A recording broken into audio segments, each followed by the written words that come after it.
Alright.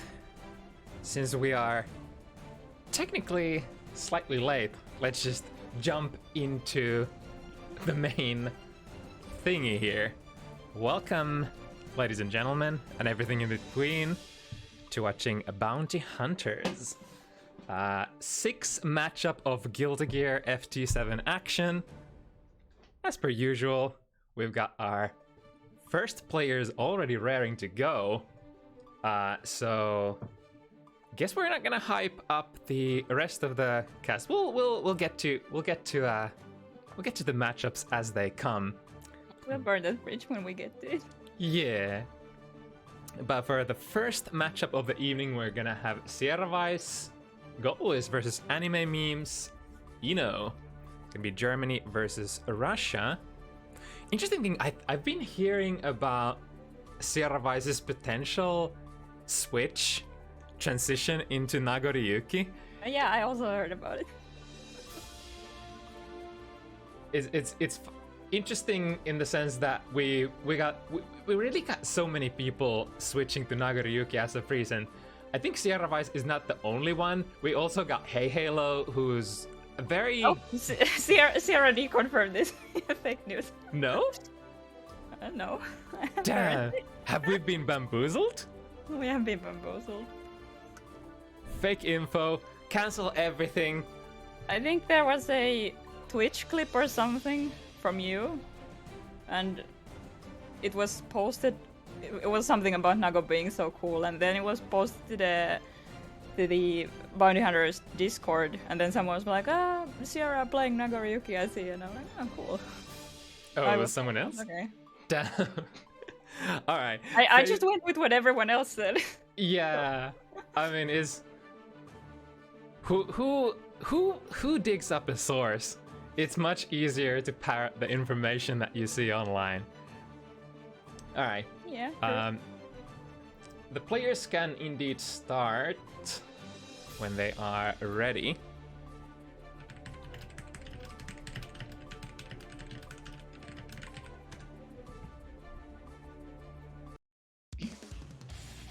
All right. Let me boot up the prediction as well.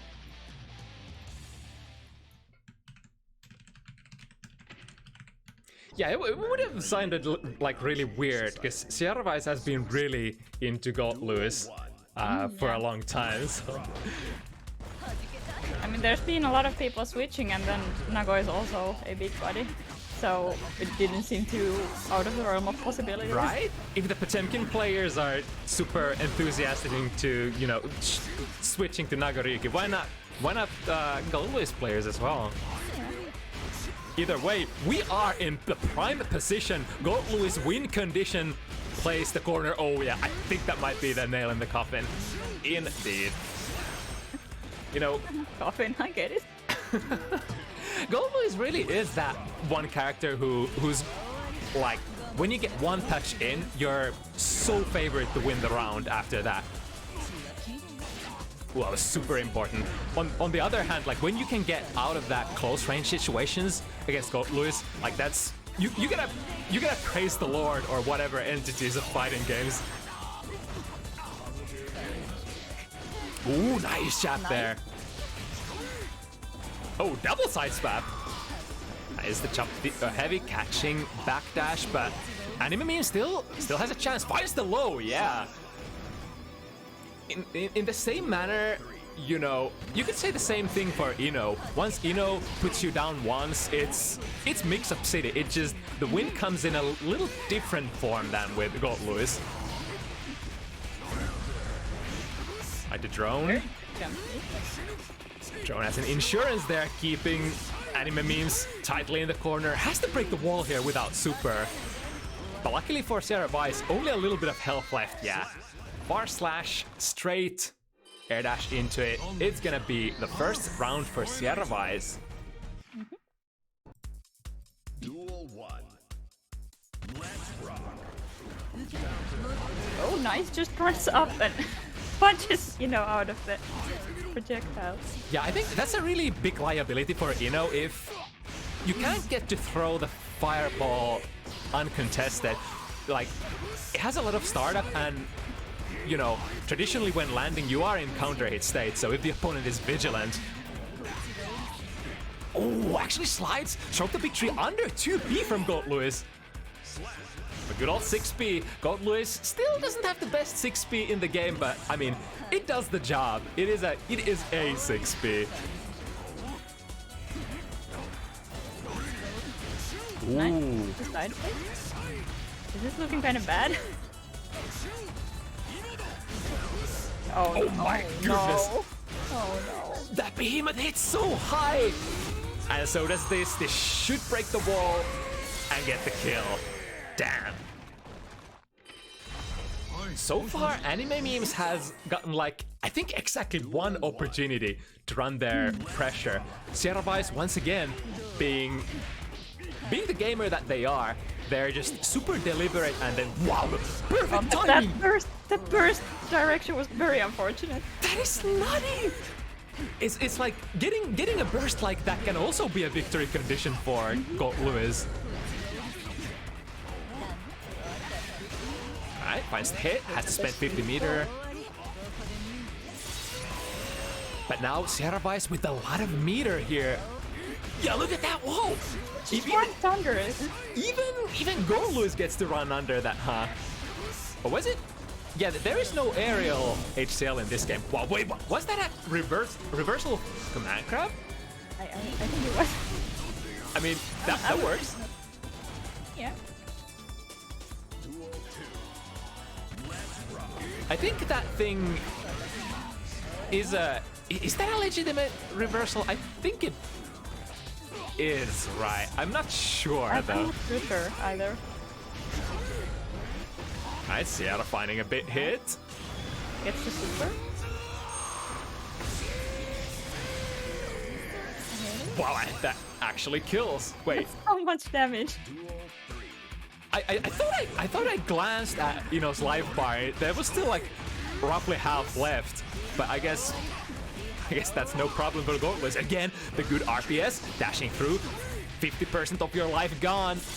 Oh, this time, unfortunately, the drone ends up breaking the wall, but Sierra just doesn't seem to give a damn.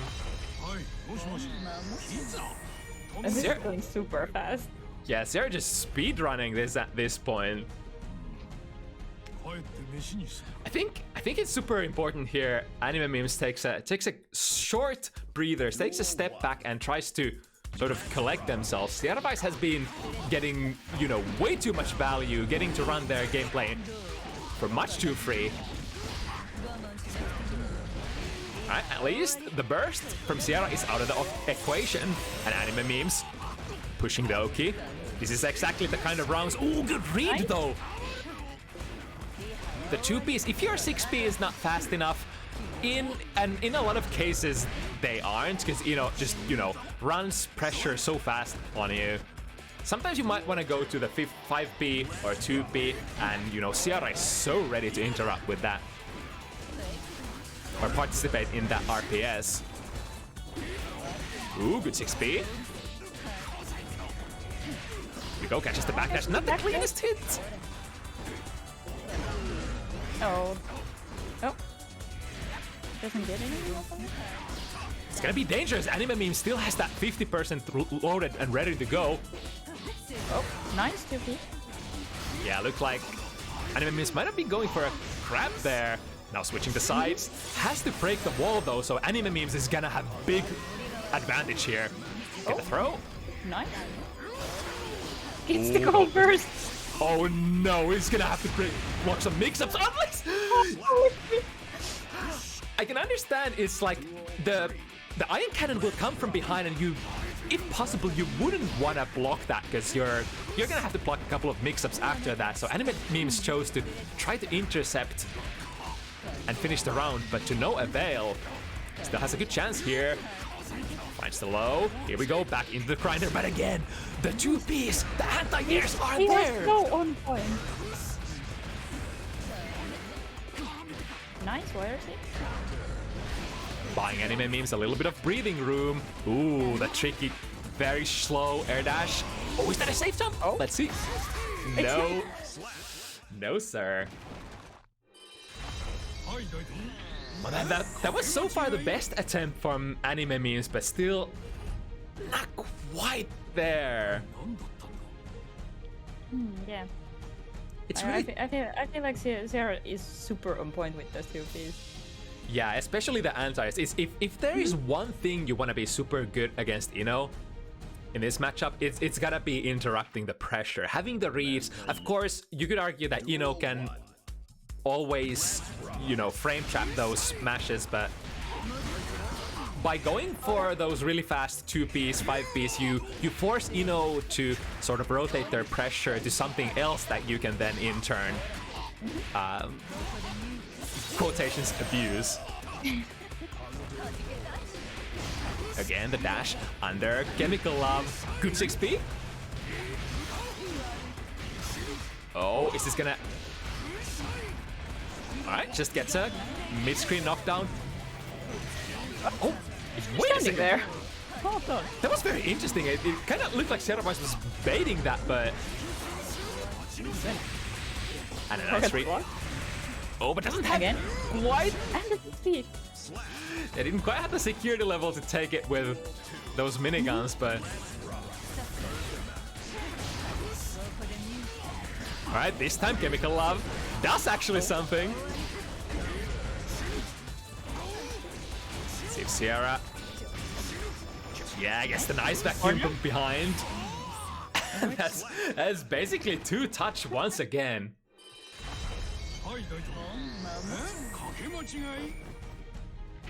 It's really tough. How do you even play this matchup as Ino? Sierra is just so... I'm not sure.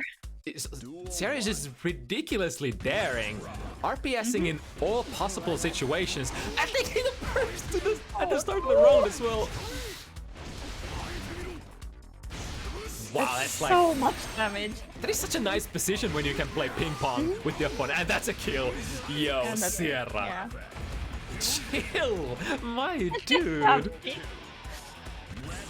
Poor anime me just wants to get a turn here. Oh, just misses the DT completely. A little early. Now big opportunity for anime memes. Until that happened. It's once again up to that one last touch. The 6P actually ends up working on landing. Very, very convincing. Sierra, what did you have for breakfast? I like in my mind these players are like relatively close to each other's skill level. However, ooh, that was super hot. Yeah, if ever anime memes need something really badly right now.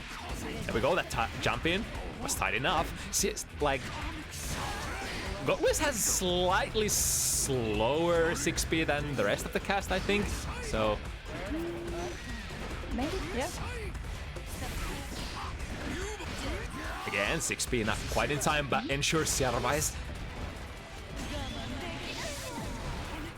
Oh, there was an attempt.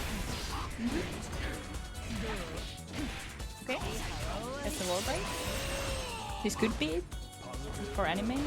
Yo, look at that, just dashing forward. Like there's just themselves in the corner. Oh no.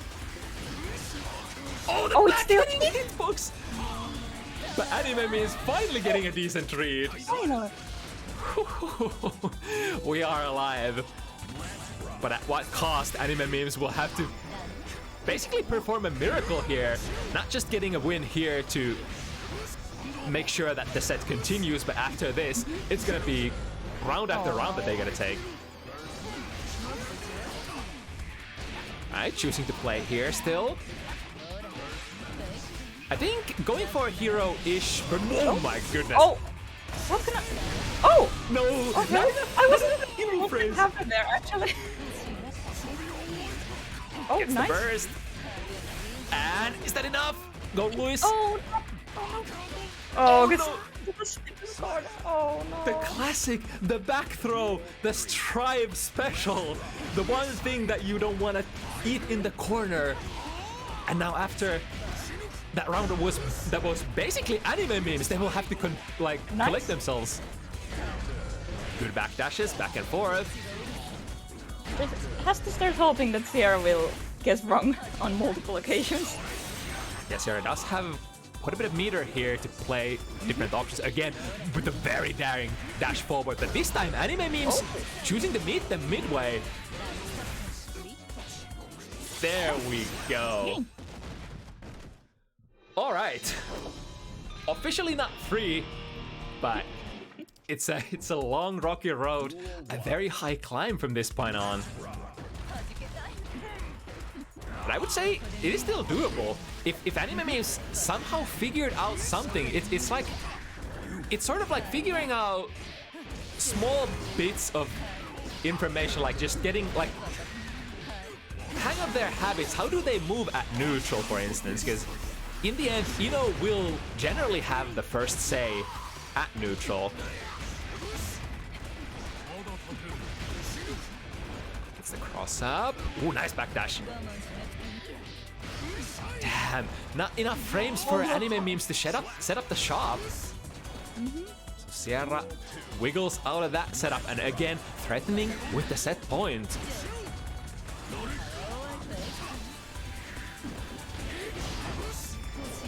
Good check. Ooh, this time going under. Not getting the cleanest of knockdowns, but we're still in.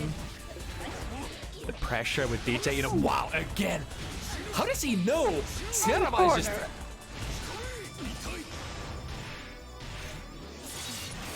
Oh, getting the wall break with the throne.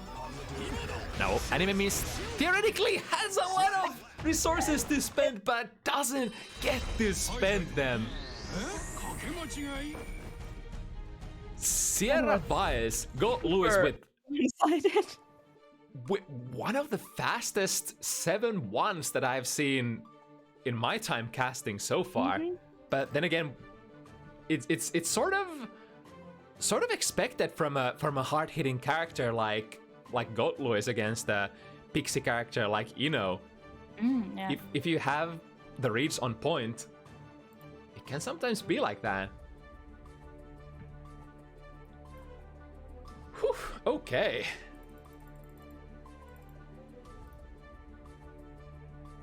Now let me make sure we have all the necessary stuff ready to go, because we are once again gonna play one of those random matchup challenges. This was initially I think Deknud was the only one who was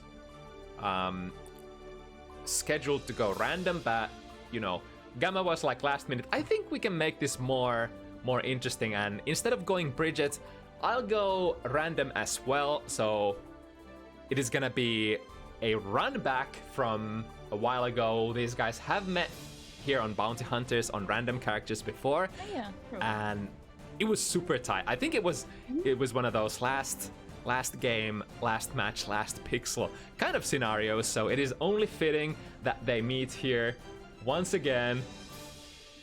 And yeah, I guess might as well get to it and start randoming. So we have small changes to the random wheel. This time the players have requested that once they random into a character once, that particular character is removed from the pool. So you can only get character once in this matchup. So starting with Deknud's character, it is gonna be Potemkin. Should remove it from the pool. Confident there. And then first one for Gamma.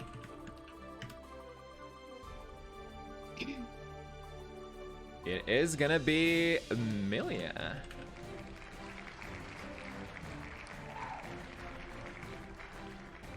Oh no, wait. I was looking at the wrong thing. Not confident for Potemkin. But also not confident for Milia, so... Let me see. Forgot to ask the players if I should message them with their randomed characters.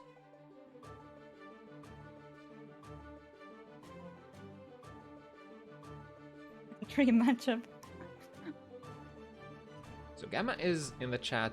Let me message Deknud. There we go.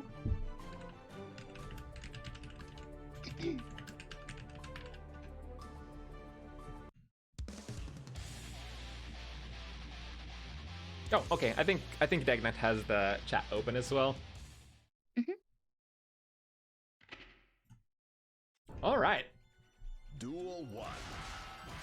Let's Might want to fix the overlay as well. Mega Fist gets stuck. Gets stuck.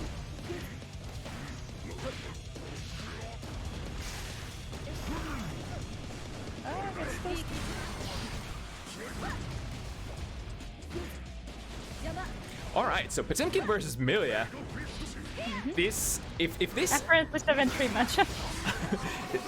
one thing is for certain, if you don't have the know-how with these characters, I think Potemkin will be like infinitely easier to play. You will do much more damage per touch, and Potemkin's tools, like, he has arguably like pretty decent things to swing around with, and a lot of things that, you know, are kind of tricky to deal with, such as, you know, the Mega Fists, for instance. Although I think Potemkin does a lot more damage than Milia does Potemkin. Yeah, for sure. And if you haven't practiced how to, you know, roll with the Oki. Una check. The classic hammer pole pressure is unfortunately not super plus in Strive. Gamma recognizing, getting around for themselves. Nice, we got Oki. Pops out of it. Ooh, nice backdash. And with the low. Yeah, despite this being not confident there, Gamma is showing like... Gamma's looking pretty nice. Not doing, I like it, not going for the super difficult stuff. Whoa, what a read though here from Deknud. Oh, he was trying to go for it. That crab would have actually finished the round. But Gamma, with the presence of mind, and now pressuring once again, has a lot of meter to spend. And the burst as well. Back Mega Fist is plus, however, doesn't get to press the situation. Oh, the bad one. Oh, and the back Just throw. one throw. You know, with characters that you're not the most confident with, it is like you're much more susceptible to stuff like throws because you're running your pressure. If you can't make it tight enough, we all know how good throws are, interrupting, stopping Gildegear. Find an air-to-air. The Gamma staying. Very sneaky. Yo, is that a 2P anti-air? That works. I think it was. Gamma gets that throw and running. Pressure safely again, the 2P. Oh. Nice. Barely misses. Is that gonna be enough? Yeah, because Mega Fist is gonna get a guaranteed wall break as well, so there was a lot of kill potential in that one. It was looking so good for Gamma at the start, but Deknud doing the Potemkin thing and getting a couple of good rounds, or a couple of good hits in and stealing the round. Also, let me change the room too. That good old thing where you come back to room after games. There we go.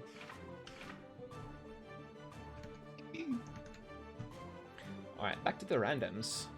My wearable. So what are we getting? So for Deknud, it's gonna be... Ooh, Testament. Oh. 0 EXP here. And for Gamma...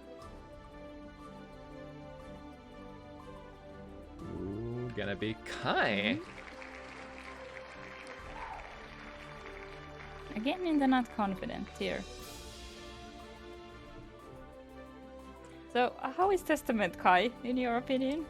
I think at super high level, it's relatively even / Kai favorite. However, it's gonna be hard to, like, this is not confident tier, so I'm hesitating to say it's gonna matter that much here. I think at lower levels of play, this should be even-ish.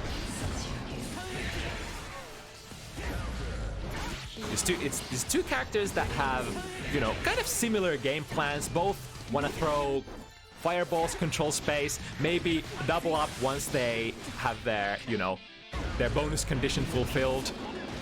Maybe Testament a little bit more so than Kai. Looking like Testament. Nice. Ooh, got the... Yeah, I think that's one of the... Like, if you have that basic game plan where you throw fireball, throw bird, get the stain, and then convert properly into combos once you get the stain hit, which Deknud actually did properly, you already have a pretty strong Testament in your hands. I always forget how far this super goes.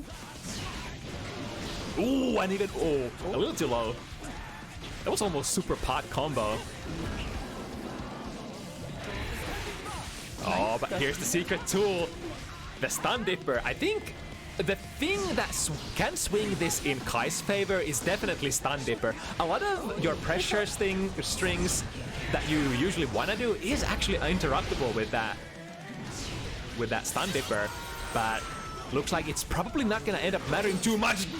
Deknud gets a clean air throw. Alright. Pretty good for a 0 EXP Testament.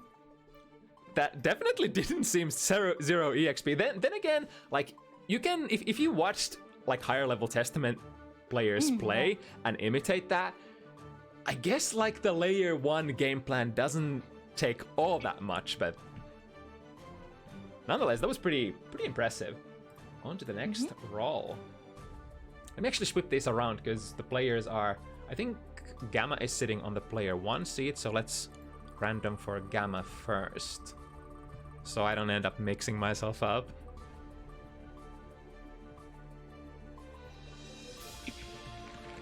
So Gamma gonna go in with Sol. As for Deknud,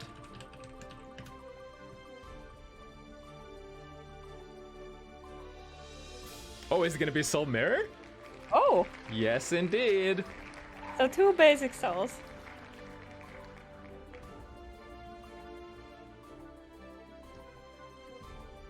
Yeah, like I said earlier, Deknud did confirm in the chat that I've been watching a lot of MZA and Pichu play.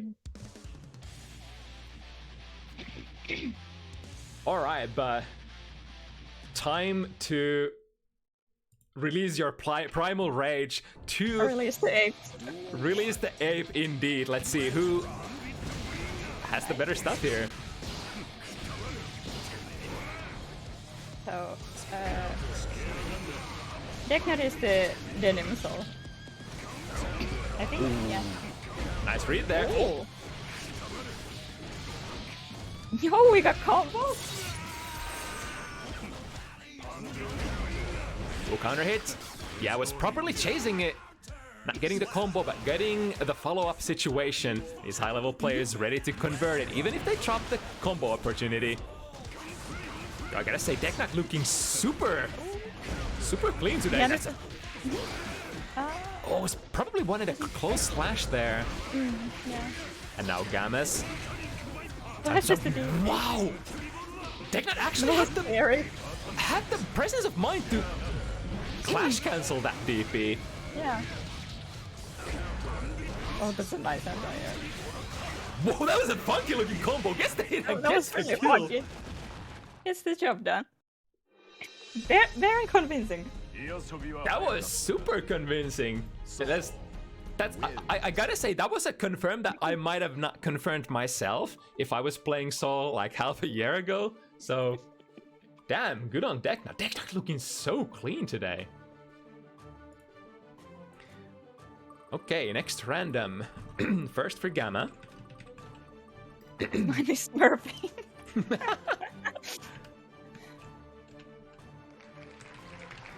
Okay, Gamma's turn to get the Potemkin. Ooh. And for This is the Deknud, confident here. ooh, confident Potemkin.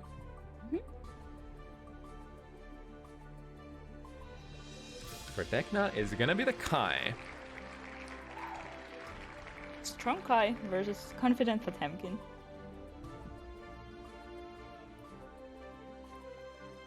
Yeah, I think if you get matched up against Kai, you better have like some amount of confidence in your game plan, because you know the flicks are gonna play super big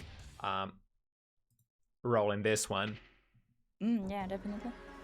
If you don't flick those projectiles, I think Kai can pretty much just run their game plan for free There all it is. day. So layer 1 confirmed. Why hits under the projectile? Oh, that also works. Ooh, straight into the DP, huh? That's how we're feeling, Deknud, huh?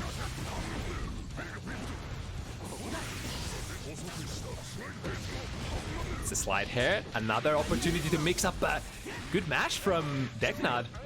Ah, the Kai classic. Ooh, B-, but still always ready to throw the stun dipper. That's actually that's super good to take that. What's that thing called from Potemkin? The big gun. Garuda. Garuda. Taking the Garuda while backdashing, so even if you're taking the hit, you sort of get put back that's- to full screen. Yeah, tosses you away from Potemkin, so he doesn't get any further mix or pressure. Yeah, exactly. Ooh, catches the backdash Nice. and converts it as well. This is another game for Deknud. Ooh, tried to punish that. I saw that 5B. Straight into RTL, and this should even break the wall, so it's gonna be the game. Deknud, 4th game straight. Kai wins. Yo, at this point, I think Gamma probably begging for those, you know, those confident tier picks here. Yeah, he needs something. Alright, Gamma with Jacko for next one. That's And that's a confident. a pretty good pick. That's Gamma's old main character, so to speak, at one point at least. And for Deknud, Jacko mirror would be nutty. Oh no. Not gonna be the mirror, is gonna be Biken. Also in the strong category. So, at one point or another, both these players have played these characters as their mains, and I think Biken is still the current main for Deknud as well, if I'm not mistaken. Maybe? Duel 1. Let's rock. Okay. I actually have no idea how this matchup plays. I very rarely see this. Ooh, the big victory condition. Yo, searching for those air-to-airs is that thing to do for Biken. Biken hits so hard out of those. And the pressure, Gamma looking for a break, but doesn't manage to catch it. The jump in into Yozan. Now even more plus on season 2. Great. Wow, don't tell me Gamma doesn't even get to play. Deknud already having them in the corner. Use the burst, don't let them play if you can prevent it. Nice. Oh, probably a little surprised there by the tether that was still attached. Yeah, that can honestly happen. It's like when you are not the Biken player and you get an opportunity to go for some sort of value play with the tether, it's kind of easy to mess up. So Deknud pulling a quick win here on their supposed main. 5-0. Yikes. Looking kind of bad. Looking tough. believe in the Gamma sweep. By getting the first one is frankly cheating. Agreed. That's kind of true. It is one of those That's characters. kinda Then. true. Maybe Wisha was right. All right, Gamma getting chip for next one. As for Deknud, Not confident. ooh, Looking very rough for Gamma at the moment. Deknud gonna get the Faust. So where's Faust for? Not confident. So 2 unconfident characters.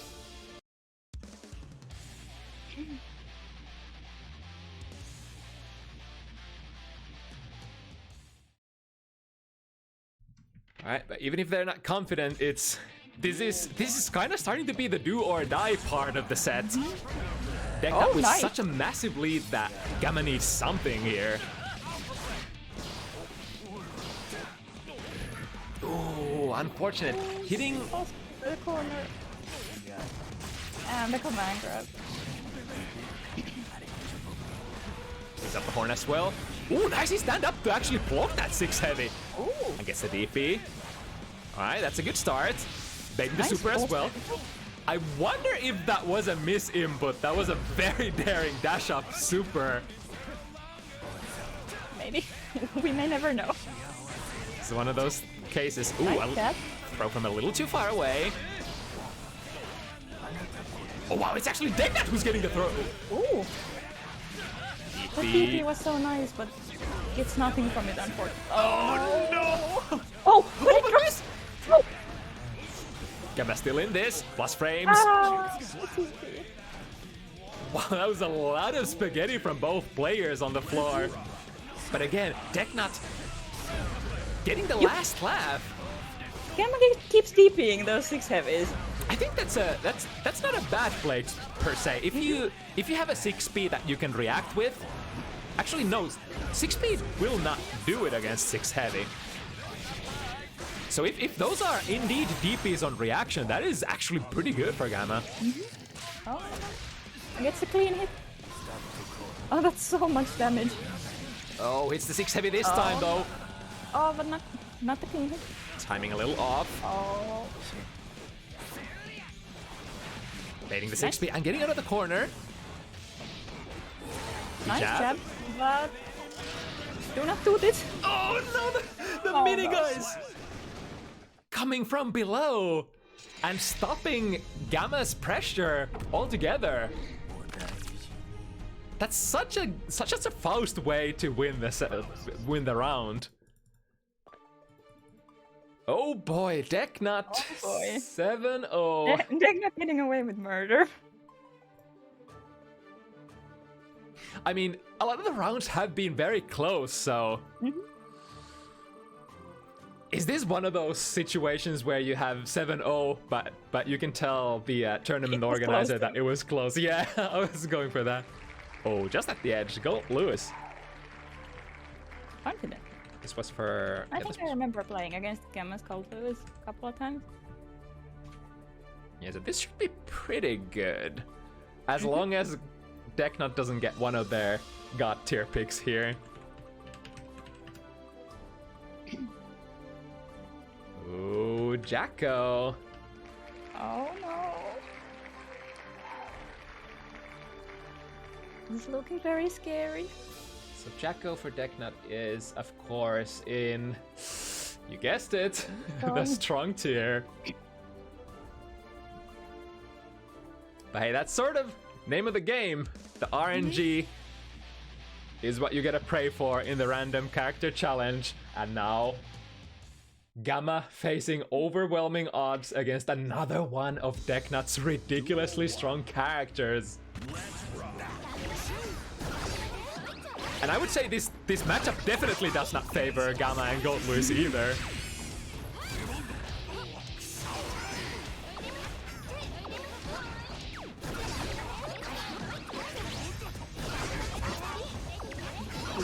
Super impressive. Yeah, Gamma, of course, so far doing what they can. They have been jabbing those minions out of the air as best as they can. The worst thing that can happen is you sort of get accumulated a critical mass of minions upon.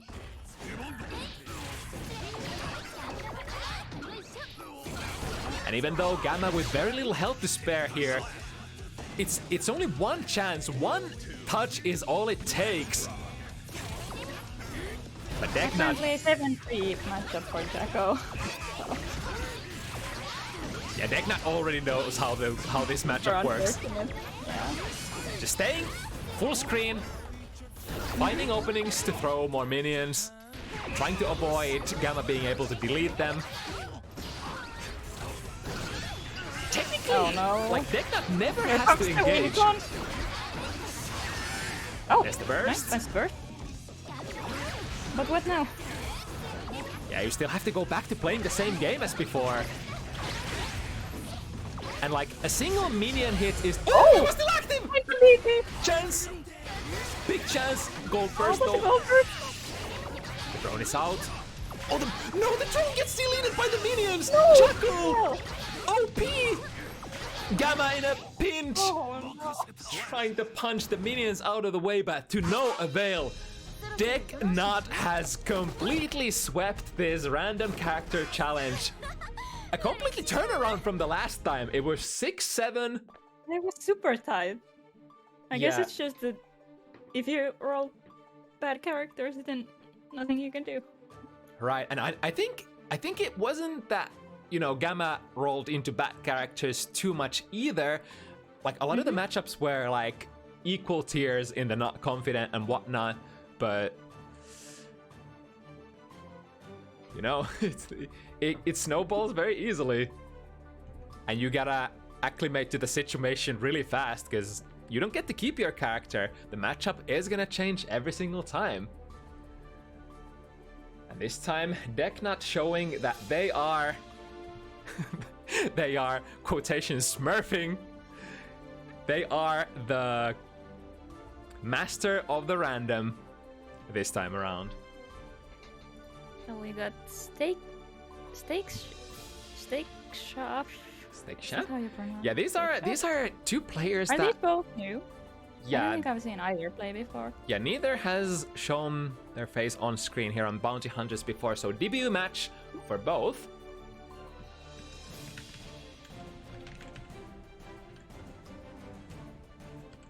This matchup sounds interesting, at least. Yeah, we don't see a whole lot of Milia to begin with, and Bridget is, of course, one of the new characters. Never seen this matchup before, so we can only guess what is going to happen. Just two semi-squishy characters running high-low mix. I guess Milia might maybe do it better than Bridget, but I'm still not too sure how Bridget works or how you should play against her.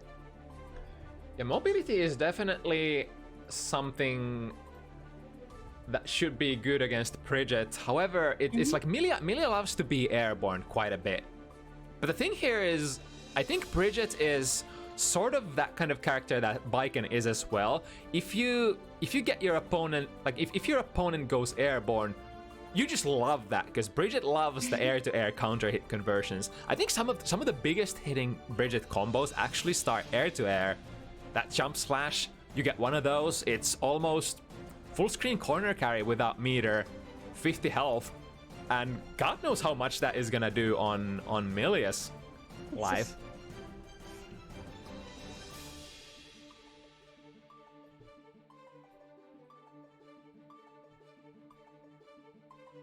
I think SteakSchaf said that they had to restart the game, so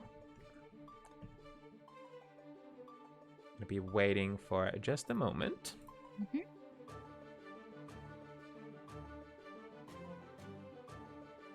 SteakSchaf, Austrian Milia, and Afraid Kaz, Bridget from as far as from Morocco. Oh. Of course, had them do a connection test earlier, and supposedly it was good, so we should have... Let's hope it's good. Yeah. Should have no issues routing-wise.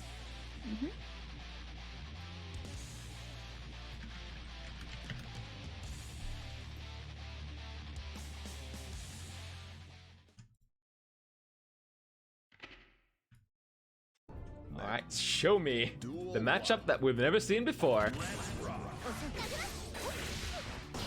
Oh. Yeah, I wonder if Milia's superior mobility is gonna play into, you know, Bridget not being just able to, you know, set up her shop very easily. Because like a lot of Bridget's pokes are also like super good on the ground.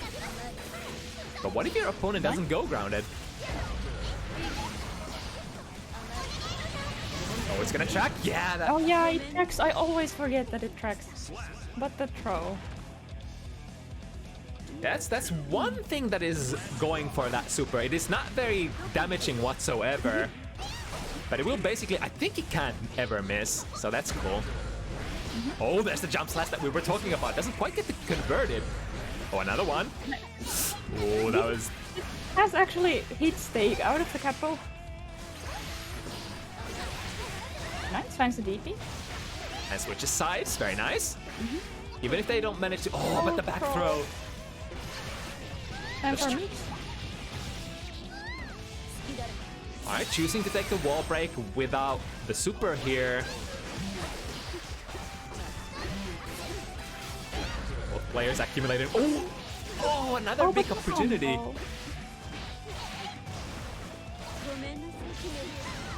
doesn't manage to find. Kaz does have a burst here still. That goes with the DP. Well, still, plus frames. As SteakSchaf managed to escape the corner, but with the burst. Oh my god, that was actually brilliant! They were going on punish on the landing, I think, but with the Bridget's special rolling, manages to change their air momentum. Yeah, that was really nice. Nice. Another good jump slash. That button is just so massive. Alright, here's a burst, very early. Nice movement, doesn't let Kaz throw those yo-yos for free. Misses the throw, but just another. I respect that. Nice. Goes, I think that was a super hard read there on the DP. Because Kaz had been going... Oh, let me fix the oh yeah. room setup as well. Back to rematch.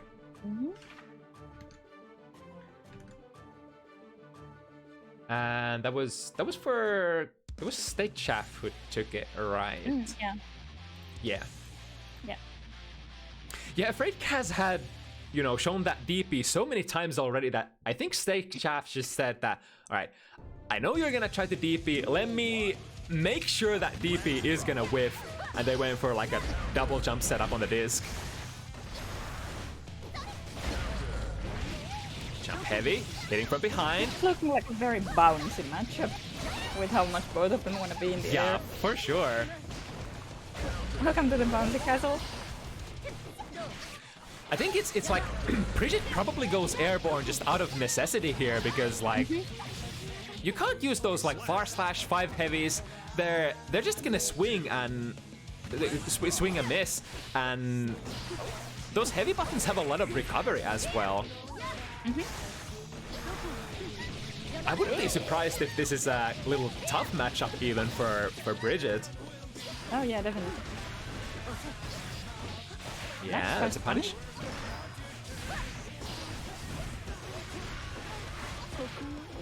Ooh, tricky. Still alive, somehow. And the castle. Damn.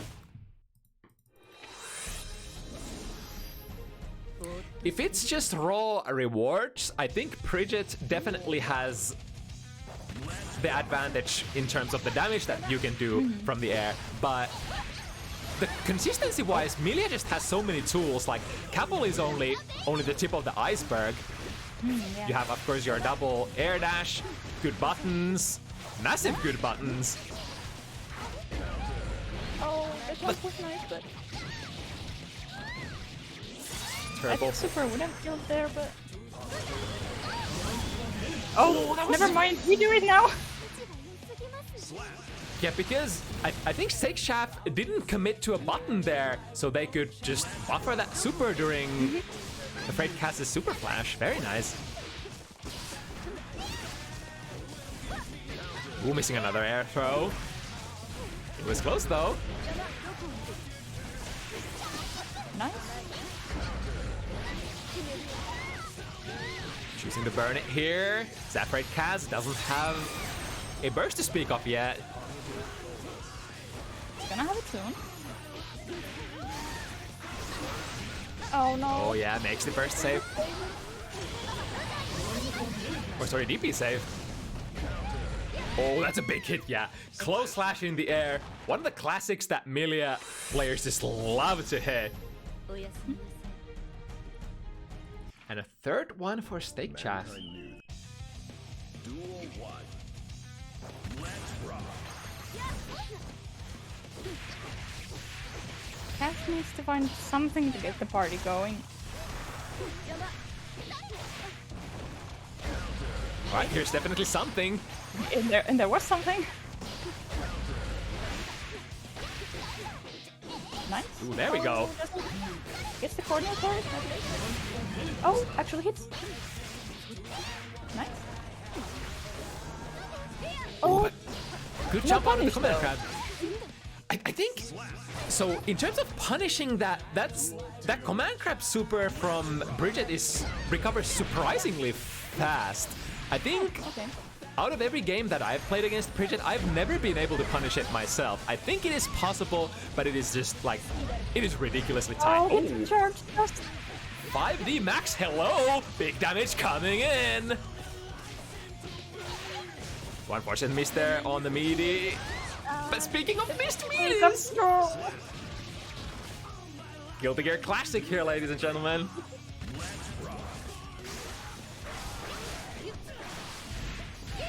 Back and forth, nothing personal, kid. Which side? This time from the front.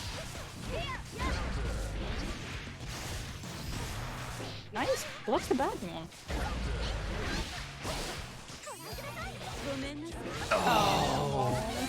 Oh, and the burst. Afraid Kaz still not done, but with very little health to spend and a full screen And the hair haircut. car from downtown. Surprisingly hard to react to. It's like even when that thing comes from full screen, I find myself getting hit by it more often than not. Oh yeah, definitely. Like against Milia, there's so much stuff on your mental stack that you don't really think about the air car. Right, Until she's already done it. More often than not, you expect Milia players to come from the sky, right? So you're not gonna be ready to actually block no. low. Oh, another charge dust. You're like, oh no. But like, yeah, if you were expecting nothing else but the hair car, then yeah, maybe it would be kind of trivial to punish every time. But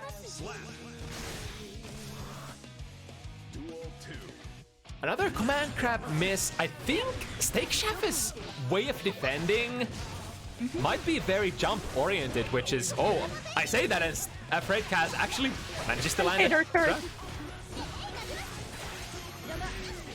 Nice, finds way up corner.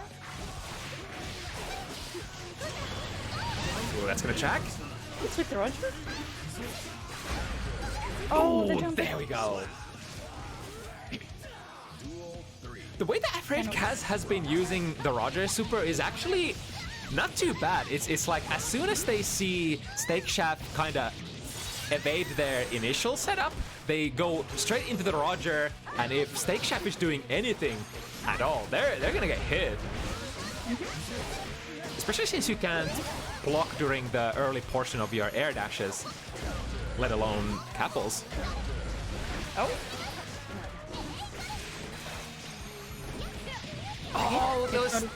But I like that idea. Afraid Kaz is defending their airspace, but again, not hitting the mark quite.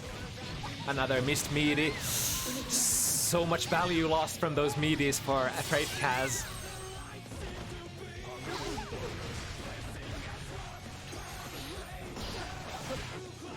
Oh, and another again. throw. Yeah. oh, It's no.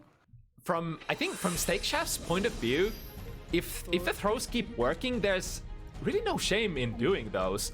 It's sure. I mean, if I see that my opponent isn't defending Right? against something, of course I'm gonna get using it. because like the throw abare is like kind of like your primal reaction in Guilty Gear games. Is the oldest of the old, and if it keeps working, if your initial reaction gets you out of the situation, then hey, why not? Ooh, nice smash there. Afraid Kaz. Oh, actually clashes with the hair card. And good clash cancel as well. And it is SteakSchaf who is gonna be breaking the wall here. 50 meter for Kaz. Let's see if we get to use that. Oh, that actually... Wait, did that erase the disc? I think the disc disappears when Milia gets hit, right? Is one of those things that I'm not quite sure. Oh, actually, yeah, it does. I am mixing it up with that. Like, if you hit Milia while she's blocking, then it doesn't disappear. I think. Oh, this is.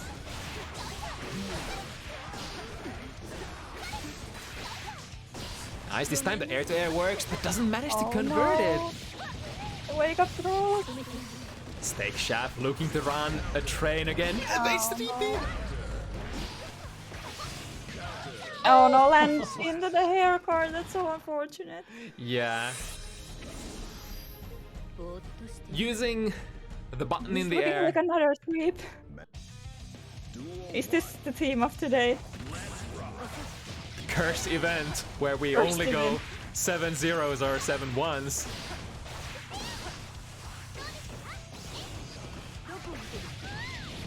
Ooh, nice. Makes a jump slash whiff and SteakSchaf Ooh. with a really solid conversion. Yeah, that was a really nice conversion. Oh, nice! Actually manages to hit Yeah, out of the... I think conversions like that is exactly what Afraid Kaz is gonna need. Like, I think the biggest value, the biggest like thing that has been, you know, getting Afraid Kaz. Oh, that's gonna hit though. I think it's good. Yeah. Oh. Yeah. Like I said, the jump slashes is what has been bringing the bread home so far the most for Kaz. Just need something nice off of that. If Bridget can get something off of it. I don't play Bridget. You can definitely get some massive combos, but so far they're not the easiest combos, I would imagine, as well. Yeah. Oh no.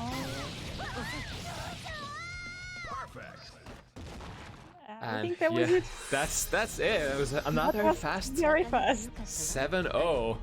Milia Damn. wins. But of course, there is always that factor when you sort of see players for the first time. You don't exactly know their skill level, even with the, you know, the added benefit of having stuff like the clicker rating available these days. Yeah.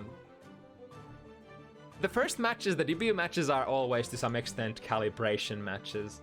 And this time, you know, it do be, but I hope we get to see Afraid Kaz more in the future. So Leo versus Faust. So from new faces to some familiar faces. Radune, one of the most common player on Bounty Hunters, period. Yeah, I think he's here every week. Against Prezli, though, who is again first timer on Bounty Hunters. Yeah. Speaking of calibration matches, what a player to get their debut match against. Yeah. Because Radune is definitely a bit of a specimen. Blame the beasts.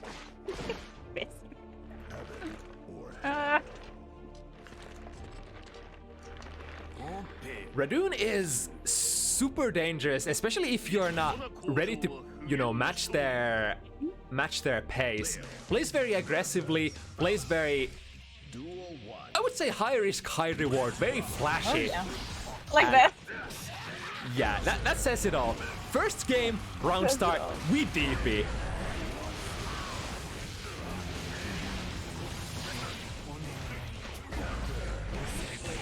Oh, tries to DP but gets caught by the lava.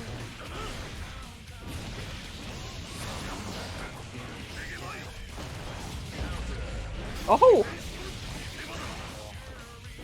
I mean, yeah, why couldn't you do that?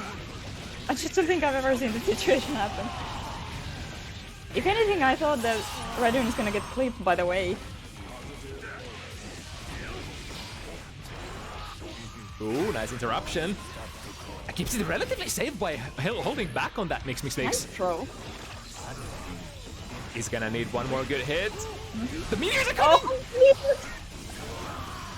Yo, that was a very nice teleport past the projectile. The last couple of interactions. I think. Nice. Oh, Ooh, all right. that was very unfortunate. Goes for a brave throw towards the corner. So we have a very nice position, but gotta be super careful against Radune's 2Ds and DPs here. Oh, the 2D There actually he missed missed. the Oh, that was really scary.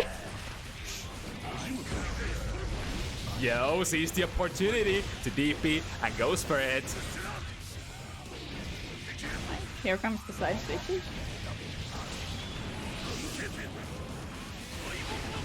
Loving the Afro look. Oh, actually, oh, super! Actually doesn't hit And from the beast. behind. Is that? I think that's the first time I see Leo avoiding a reversal with that Berserker Slash. That was actually amazing. Oh, very big hit. Back turn P, hitting from behind, massive hitbox. 3 overheads. Nice, best DP. Nice throw. And doesn't let Radune land for free. So good response.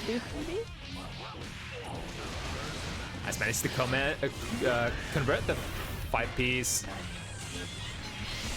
Pray for good items. Oh, That was actually smart. In here case comes there, the- in case there was a good item, Radune just queued up the DP. Again, avoids the Sonic Boom with teleport. Radune just one hit away. But will this be the end? Oh, it will. Prezli getting the burst at the Really? very end, but would have probably had to mash it. I'm not sure. It might have been the last hit that actually built it, so no opportunity to use it. So Radune getting the first round here. Gets the burst out of pressure. Touches the way with the 2D. It's actually nice. That was pretty nutty. Oh, Radune's so ready to press the buttons after that trade. Oh, wrong direction. I kind of like that. Leo, I've seen a lot of Leo players playing the, the tech out of the wall, not breaking the wall on purpose, and then letting people sort of forward tech towards the mid screen.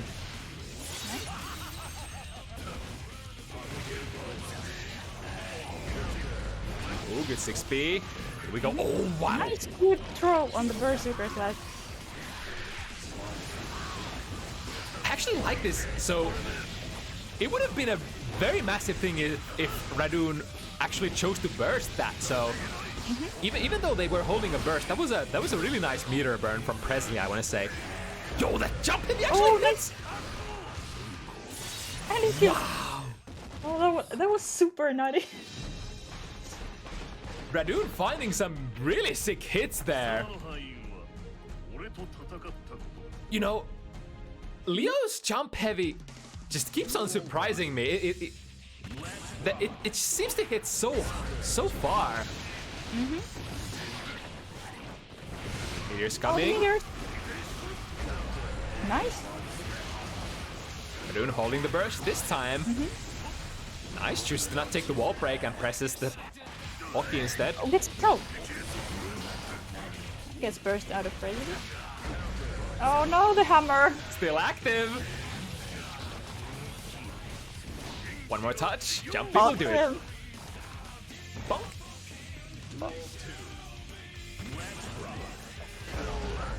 Nice, duty.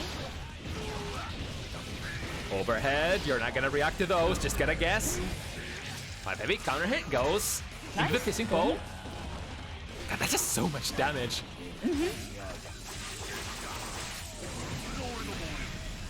Oh, nice! With a nice. Yeah, if you go for the command right after. Oh, but here comes Radune. Prezli has so much meter to defend against this though. Radune's still holding on to the burst. This is okay. Okay, so. Oh no! Just died. Damn, the bomb was active there as well. There was so much happening in such a little time. Duel 1. Let's rock. Yeah, imagine how fast the players have to react to all of those random items coming out if it's this difficult for the commentators to keep up.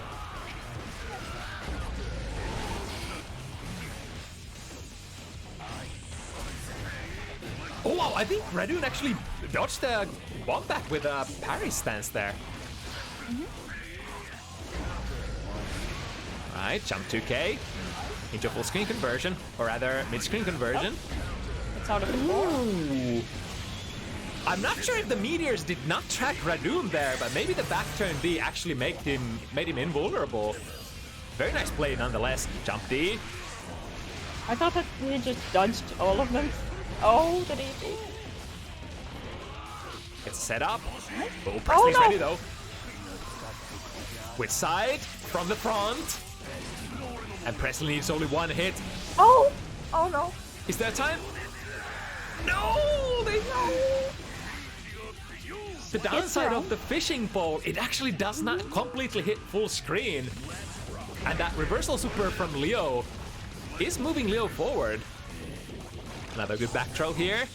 This could be the start of a really nice sequence for Prezli.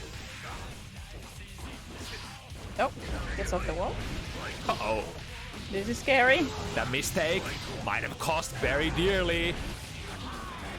Until we found that Abare. So patient, very nice timing on the burst. Radune still in the parry stance. Oh! Perfect teleport RC! And the DP misses. Oh no. It should be a kill. Yes, indeed. Prezli slowly warming up. It was 2 games back to back right from the get-go for Radune. But you know, I think if you are a very perceptive player and you sort of know something about Radune, at this point you've had enough data to understand that we are playing a completely different kind of game. And if you're a smart player, you might have been able to adjust to it as well. So let's see how it's gonna develop from here on out.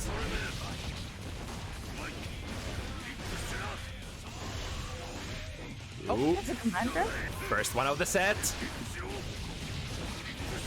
And gets a combo. Damn, nice.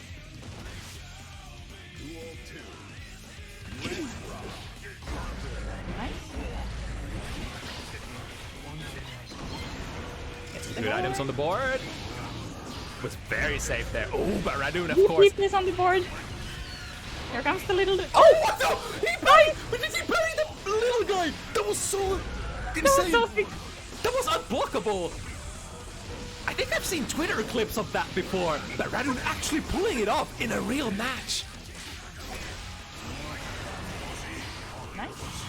Oh no. Oh, all the options at the kitchen sink thrown around. Is this gonna be enough? Yes. It's unfortunate after that very nutty play, the parry from That was Radune, so- not ending up getting the round. Holy Jesus. Little guy preventing Radune from doing much. Nice hit. The corner carry. The side switch. Time to kiss. Dan taking advantage of the fact that Prezli during that Fighting it. sequence was super respectful. Nice jab. Oh, but Study. Whew. This is looking like something. Duel 1. Let's rock. Oh, Yeah, on the landing. Slightly punishable. Nice. good micro dash punishes. I love this. Oh, huge hit. Break the wall. 75, ready to go. What's it gonna be? Oh, that's actually a pretty good option. Is Faust too heavy low? I think it is, so it should break the parry stance from Leo, which is vulnerable against yeah. lows. Correct me if I'm wrong though. I think it is. This time, immediate burst. Oh! Teleports into the projectile. That's unfortunate.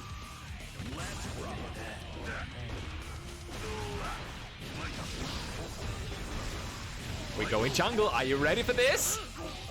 Oh, he's ready.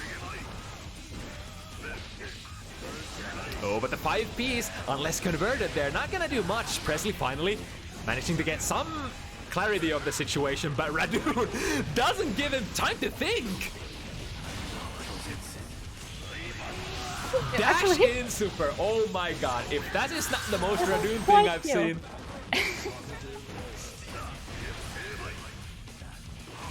I just walks forward. That was very patient. Prezli also choosing to just... Oh? It's gonna be very close. Leo is not the I didn't pixiest take character. note of Leo's HP. It's not gonna be. It's again. We've Basically had one so many pixel. of these situations. Oh my god, of course it's gonna DP. Radune has 100 meter. Oh no. Of course they will DP. I mean, to be honest, if I was in that situation on any character that has a DP, even with a super, I would just rock it. It's like, Absolutely. Oh, the meteors. ooh, some really premium items here. Oh, blows themselves up on the old. Until... Alright, one more from behind. The little guy interrupting Radune. Oh, the same miss. I think it's a combo trap that Radune keeps on punishing with the reversal DP. Yeah. Gets it around.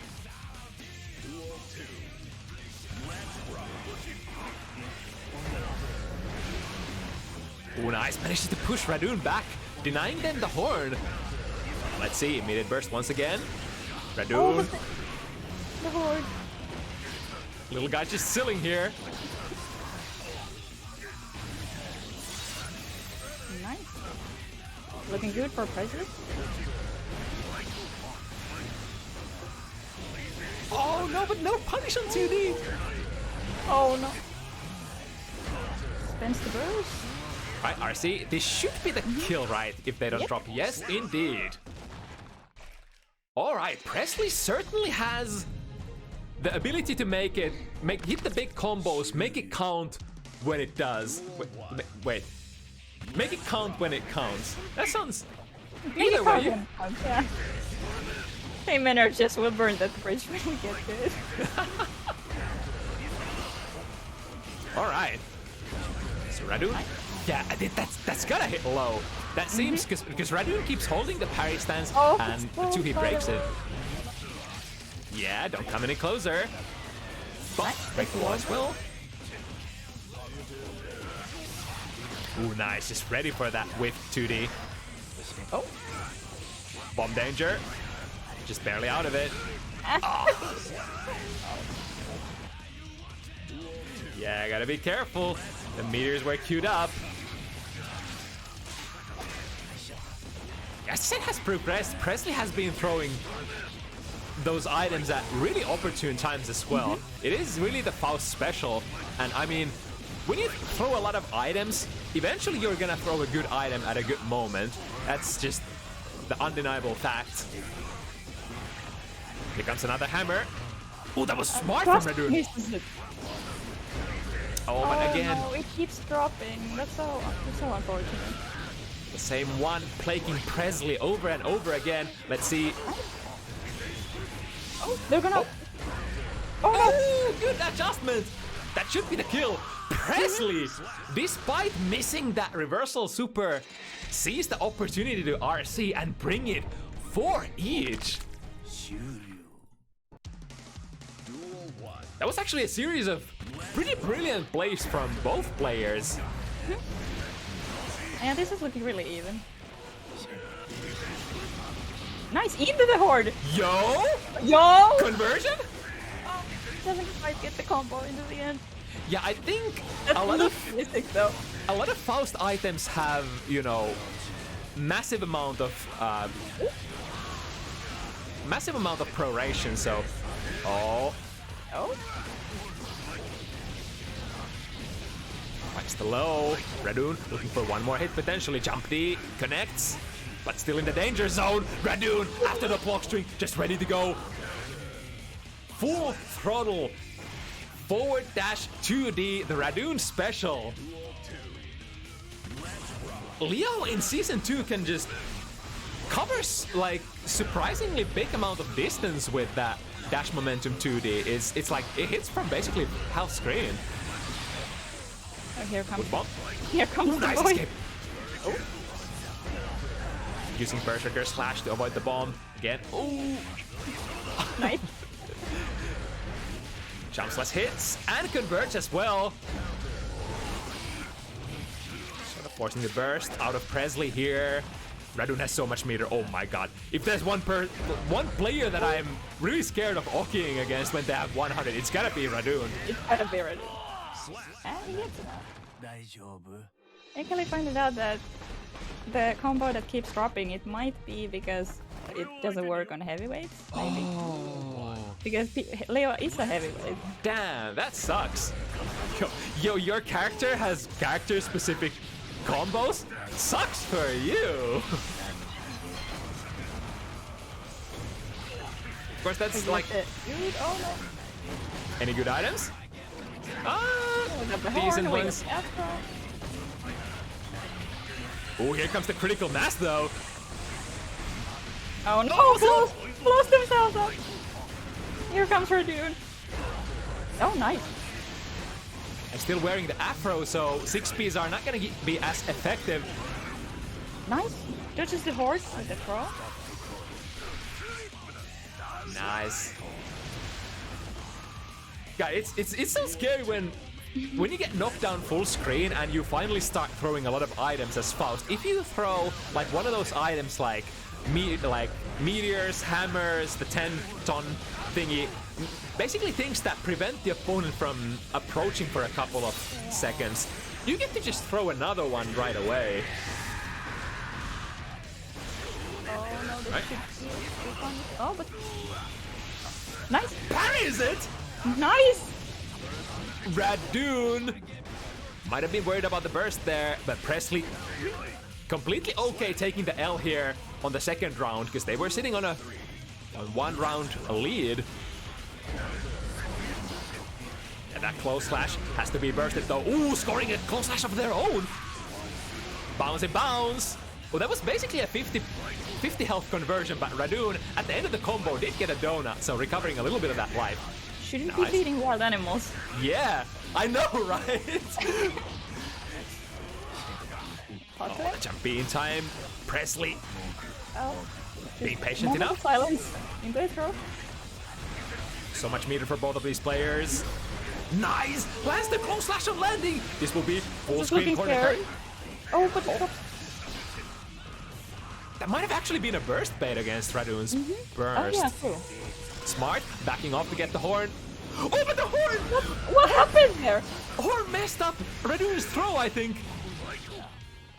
That was kind of nutty. So Radune had the presence of mind in the parry stance, back away full screen, get the horn, but then immediately after that played the throw.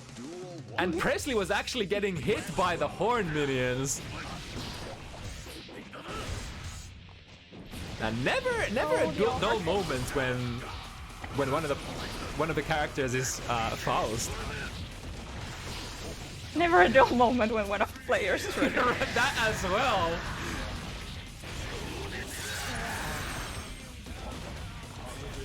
Thinking? No thinking. We're RPSing now.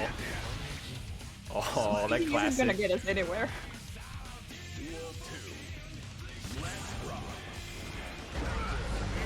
Well, slash, yeah. Prezli deeming that has to be bursted. Interesting. None. I don't know if Radune needed to burst there, but Alright, cool. Again, opting to take the banana peel before it becomes a problem. That was very delayed overhead. Prezli recognizes that they have the time to press 5B. But here comes Radune. Don't need the afro. We're just going... Oh my god, that was the most delayed DP. Wow. that was scary. And I think that is 7. Radune. That was 7. That was really fast. Then again, so have been pretty much all of the matches today. Yeah, Radune, It wasn't a 7-0, at least. at least I'm The curse redeeming is my... broken. At least I'm redeeming my honor as a matchmaker to some degree. Not all games were 7-0. Okay, I am gonna hop off. I'm gonna go to the bathroom. I'm gonna fill my water bottle, and then I'll see what happens. Alright, good luck. Alright, next player will be ULTINEET. It's been a while since we've seen Neat on Bounty Hunters, but make no mistake, she is still playing the game fairly actively. This time, gonna be against NKellyy Biken.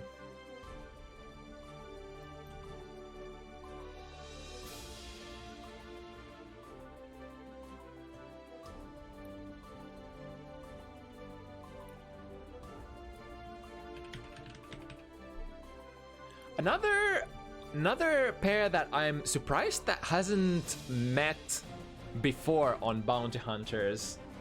Neat, fairly frequent customer. NKellyy, extremely frequent customer. Neat is very interesting player to sort of match against players though. She's extremely strong on certain aspects of the game, and like she doesn't play whole lot of she plays a lot of you know, Discord Guilty Gear, not a whole lot of Celestial though. So in terms of like current numbers, it's a little hard to match her, but I think this should be a good one.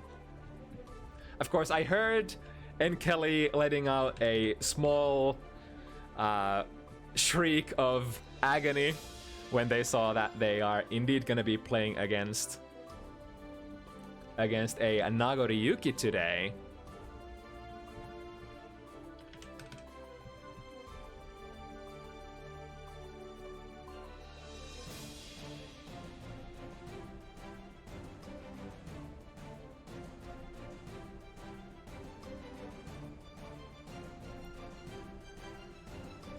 Alright, we have both players in the lobby. Two characters that are not like primary primates, but two characters that hit extremely hard nonetheless, and two characters that love to go wild nonetheless. Nago definitely has certain amount of advantage from the get-go. Is like, I wonder which mode is better for Nago in this matchup. Having low blood and having access to a lot of threatening specials, or being high blood and having access to that basically full screen fire heavy. You're gonna have to see how Neat decides to play this matchup.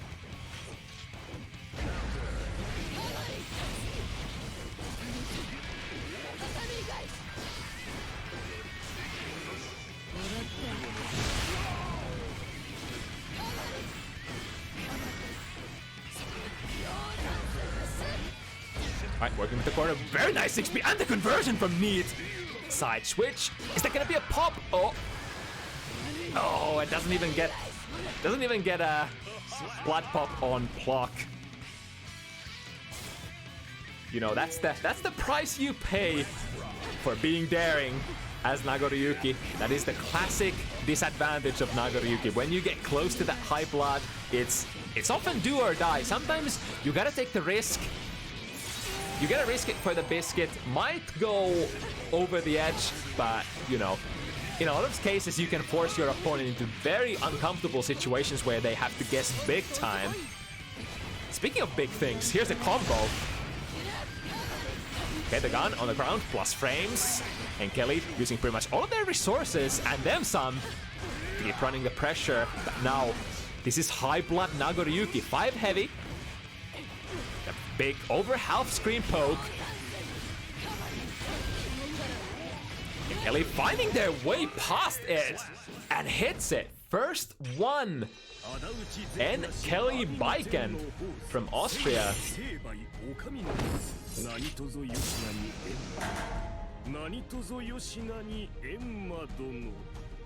Alright, we have the cards down on the table. If NKellyy gets a hit, they can definitely make really quick work of even heavy characters or very defensive, very... What's the word I'm looking for? Very thick characters like Nagoriyuki. Ooh, good 6p. Misses the full conversion this time, however, Nago still does fairly decent amount of damage for just a couple of hits. Alright, good challenge here. Blood pressure rising. Second overhead. Yeah, you're not gonna react to those. Biken, classically one of those characters who, when they get in that Oki position where they can threaten with the instant overhead Gyozanzen, you'll just have to guess between high and low. Yo, is that a wave punish? NKellyy with the stuff! That is actually brilliant! Having access to 50 meter, I think Nago full blood can't just swing willy-nilly.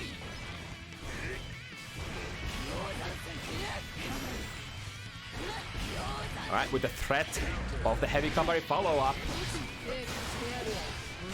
Ooh, full tank, straight into the plus frames. Gonna checking that Need is not gonna do anything cute from the full screen range. Yeah, spent the RC. Yo, the air throw. Was that a safe jump though? I think that should be, right? No, not this time. Need scoring the big super. Also reducing their life quite a bit. Sorry, not life, their blood quite a bit. Nice block on the overhead. 5D, fully charged. Very slow. YRC, and now we're playing high or low. Strike or throw. What's it gonna be? Needs only one. I think I saw the startup off throw there. But Gyozanzen goes airborne, unfortunately. Does not care. NKellyy scores the second game for themselves.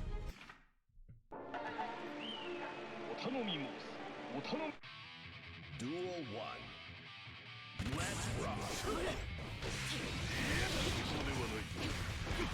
Alright, first hit. Goes for Neat. Half blood, so all our options are still open.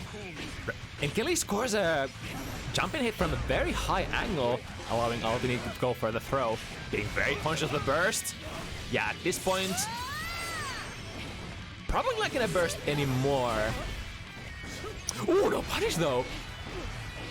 I think, did NKellyy have 50 meter? I think they did, so ULTINEET was probably worried about the subsequent RC cancel.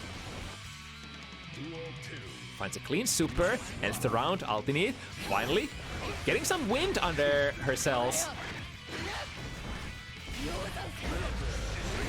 Ooh, very ambitious throw from far range.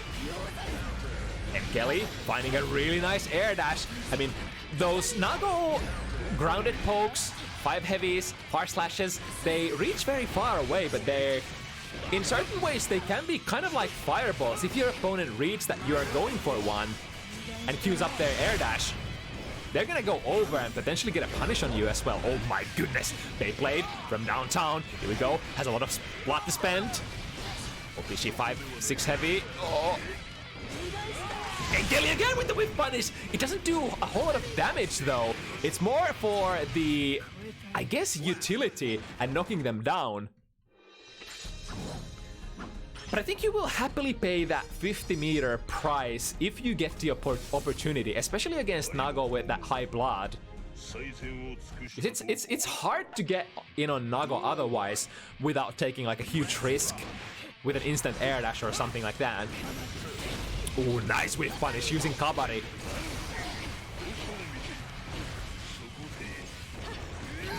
Yeah, at the start of the round, when Nago still hasn't accumulated a lot of blood, the Kabari has much more, you know, whiff punish and neutral capabilities. But at this point, when Nago is like full level or highest level before the pop, not as easy for Baiken to press buttons for sure.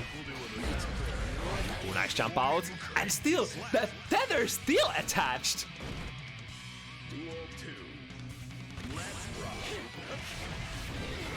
Nice to hook your back. Baiting the round start button from NKellyy. We go full combo, get the wall break as well.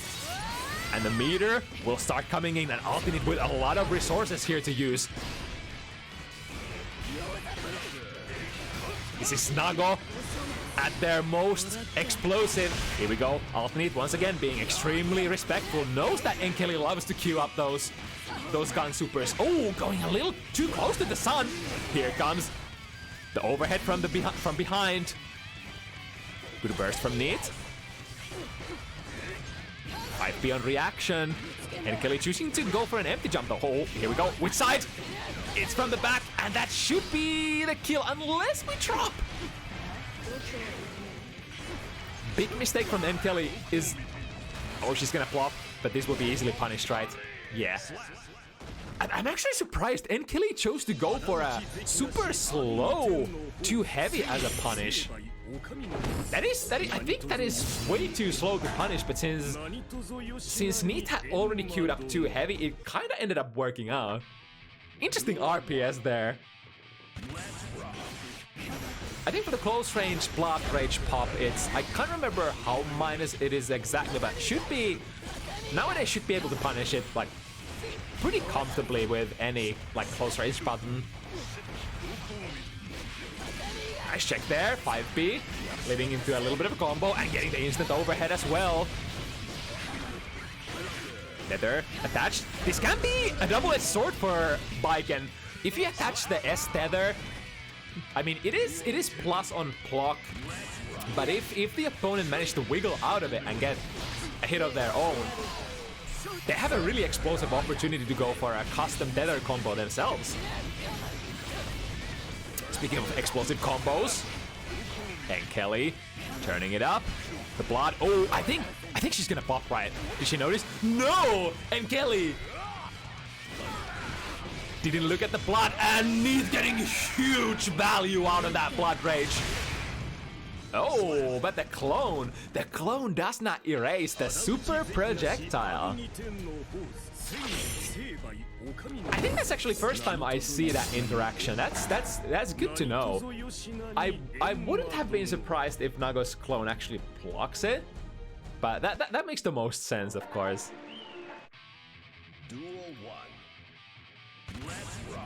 Right, and NKellyy with a small lead, but knowing NEET, we're definitely not done here. Here comes the mix-up though. Ooh, kind of fakes the cross-up, but goes in from the front. Another one. Instant overhead, you know it. Baiken be mixing you up. But if there's a character that can sort of come back from this situation, it is definitely Nagoriyuki. However, ULTINEET with very high blood gets hit from the skies.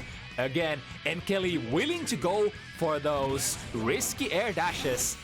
I think that was from neutral jump as well, so making it slightly more safe. If you see Nago swinging when you're in the air, gets a little easier. Using all that juice. Oh my goodness, the 5K does not connect. Oh my god, so much stuff happening. NKellyy going for the PRC option select out of the parry, but NEET ready to just play their options, doesn't care about any of that 100 meter that NKellyy acquired from the goal burst. Big hit. Right, not the cleanest, but nice parry. Ooh, we're throwing, alright. And landing the jump-in hits from a little too high once again. NKellyy ready to punish with the throw on landing. Now NKellyy searching for one more hit.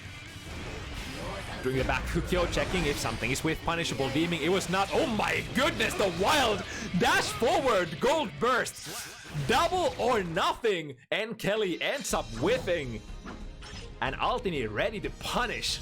All right, let's go.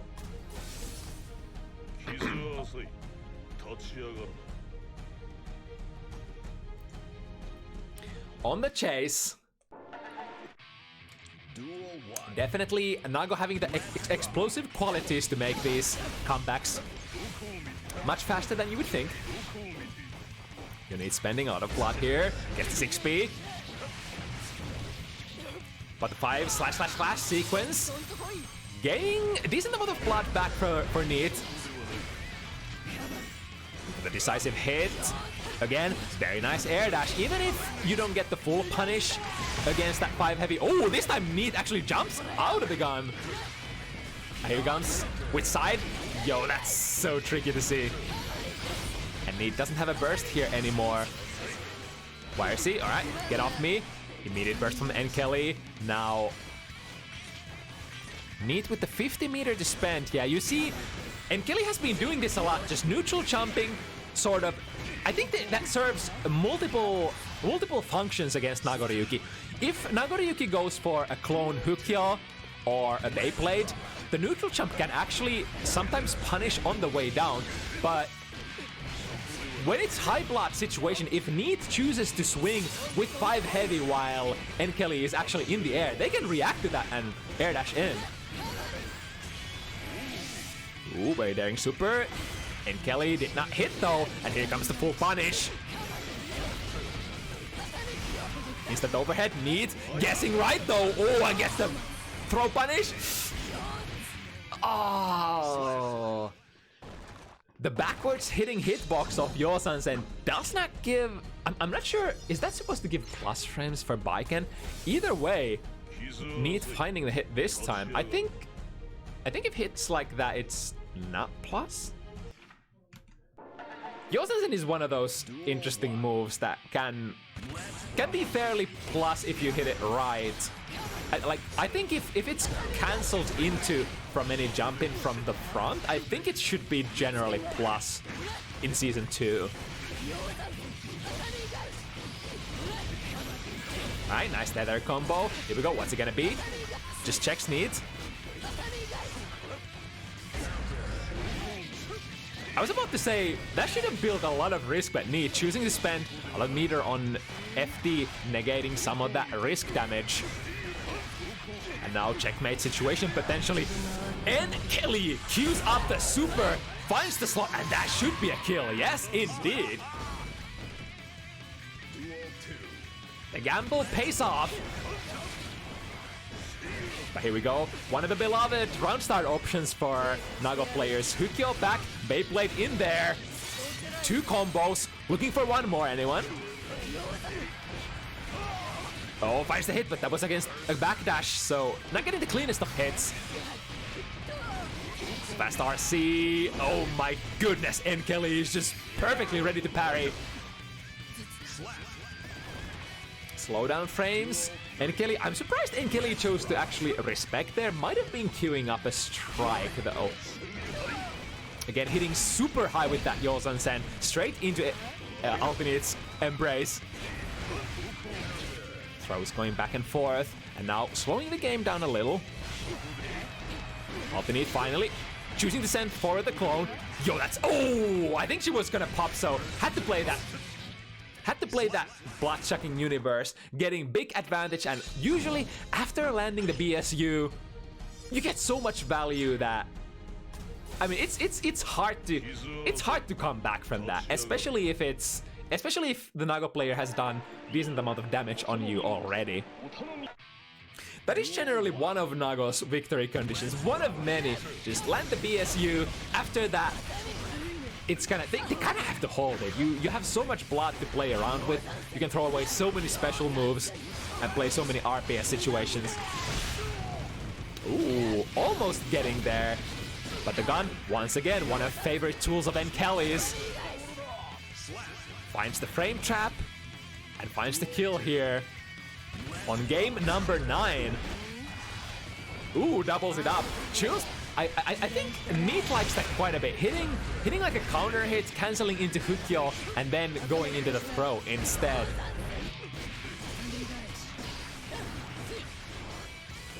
Ooh.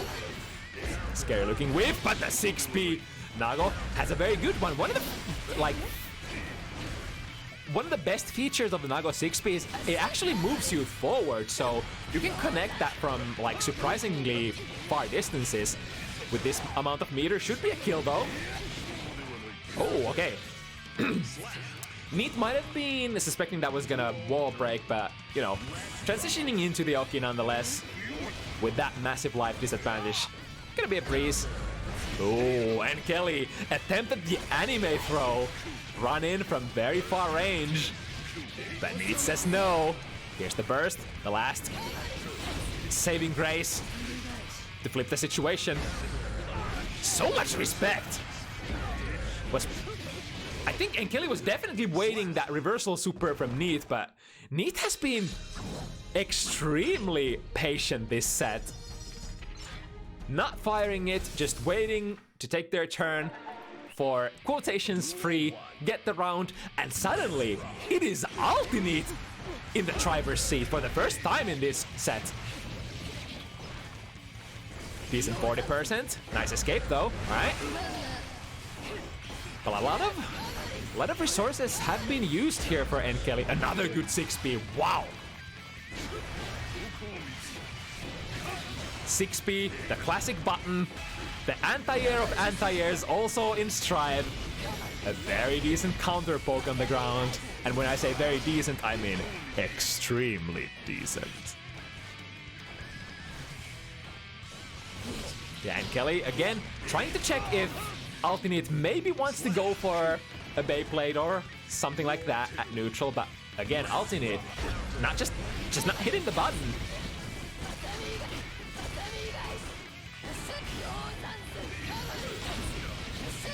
Alright, we have a hit and plus frames. Oh, brave challenge there.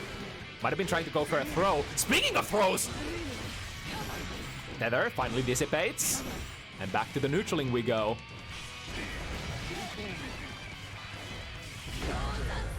Oh, wow, was that front? Was that back? I don't know, but that connected. Now ULTINEET has the high level blood. Oh, gonna pop here, and NKellyy has all the time in the world. Wait a second! Wait, that didn't connect? Oh, was it? I think they went for a... I think they went for a Gatling that just doesn't work without counter hit, huh?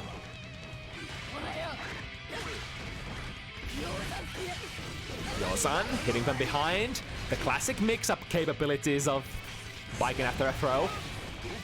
The DP misses. Oh, that was so much. Yeah, that's gonna be a pop. But does he notice? Oh no! The tether pulling NKellyy back into the explosion. Ready to play the follow-up situation. Oh my goodness, that was that was kind of tragic and kind of funny at the same time. NKellyy, I'm pretty sure that they noticed and they tried to escape it, but the undeniable fact that after a backdash, after a jump, it's gonna pull you back in. And getting hit by the Blood Rage explosion. Alright, 5 each. We have ourselves a match. 2 more to go for either player. NKellyy once again, very convincing round start, but NKellyy dealing the damage back. Oh, nice, baiting the parry. With the parry, PRC option select, but doesn't get out of the sticky situation even with that. Ooh, okay, completely misses on the backdash. Super respectful burst from NKellyy. Yeah, I mean, sometimes you want to go for that, even if they have like one more pixel. If you need that one last hit, sometimes you just don't want to take their pressure at all. I guess it's the safest way out, and NKellyy chose to take it. All right, holding NKellyy in the corner. 2-6 heavies, counters all around. Here we go. What's it gonna be? From the back, Oh, I think NKellyy kind of missed their setup there. Super unfortunate, considering that that was their opportunity to run it back. Beneath, ruthless, doesn't care when the opponent misses, drops their combo, misses their setup. That is not time to fret. We go in full force, take advantage of the value that is given to us, and now NKellyy, the first player to arrive to 6 points first.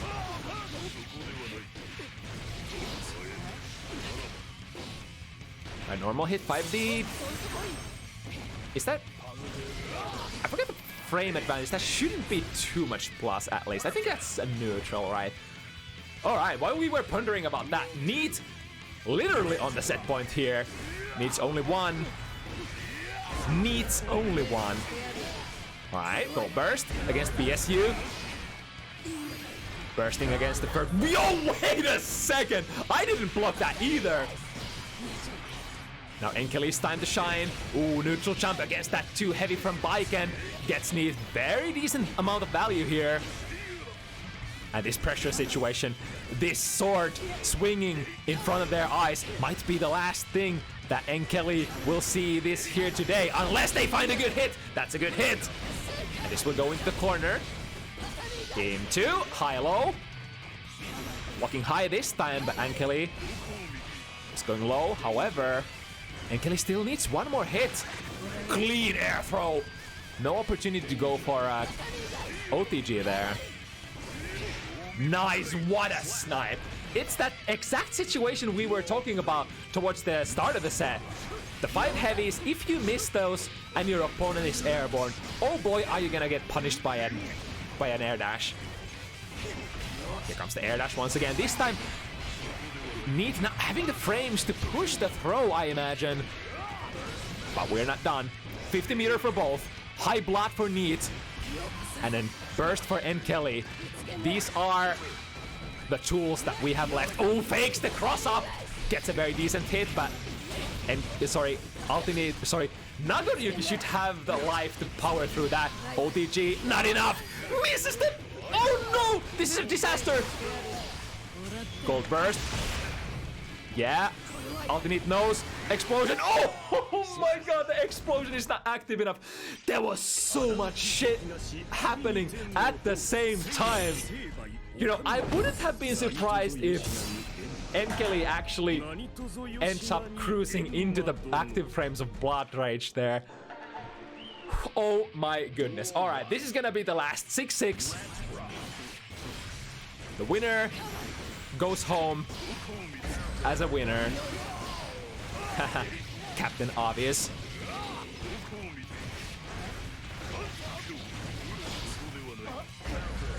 Ooh. The punish on the throw. Albeit not a big one. And NKellyy. Oh yeah. The round start 2S. The big one. Very hard to contest. Unless you have like a 10 frame far-reaching low. Yosen-sen forcing the burst out of ULTINEET. Now it's go time. NKellyy finds an all-important hit. We need to keep this pressure going. We can't allow ULTINEET to press their advantage if we still want to fight for this round. Tether is attached. Does... Oh... Okay, wait a second, that's 6 heavy. Yo, it does so much damage. But of course it does. Nagoriyuki, the primary damage dealer. 6 heavy. No freaking... What's it called? Proration at all. Slams NKellyy off the wall and takes the set. Did you see the really cool deep counter hit DP combo I did because it was so fucking sick? Has to be my favorite combo. Alright, that was good stuff, trademark.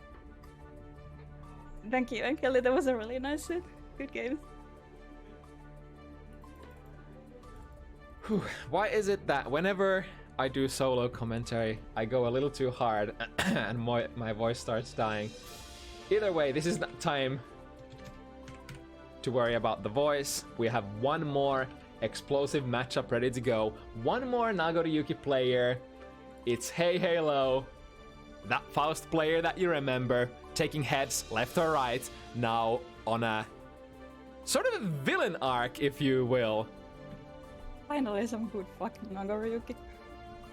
And let me tell you, I ran into heyheylo in Celestial, and that was probably some of the most outplayed I've ever been during like 3 single matches. So Benny is gonna have their work cut out for them for sure.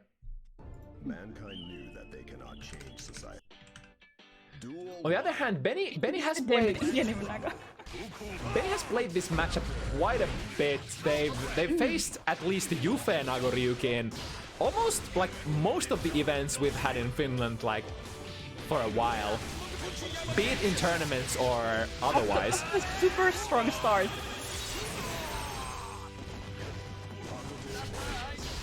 I personally find this matchup super annoying, but then again, you only need one hit to delete Chip off of the face of Earth.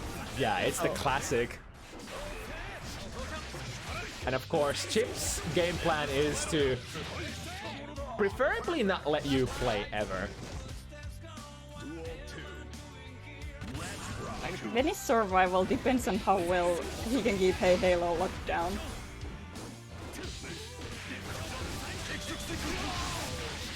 Alright. Quick super cancel. Getting decent amount of value. And here we push into the corner. And already another 50 meter. Yep. Goes for it again. And this is gonna loop. Now getting the next 50 meter even faster than previously. Oh, nice! Nice jump on the leaf grab, but unfortunately didn't get a punish. The burst. Yeah, it had to be done. And now Let me heyheylo. watch the pin frame 2S real quick. Alright, Benny with a quick one. The quick has definitely been the theme for today. Duel 1. It's actually pretty impressive to be able to close out a round against Nagaryuki as Chip like super fast. Because like, I mean, I don't want to say Chip does like low damage. That was sort of thing of the past. I think Exer Chip did a relatively low amount of damage, but Strive Chip is definitely a different beast. Traded some of those, you know, tools such as teleports into okay? Yo! I think Benny might have actually RC'd that combo either case, so that might have been a super dangerous spot for heyheylo the burst.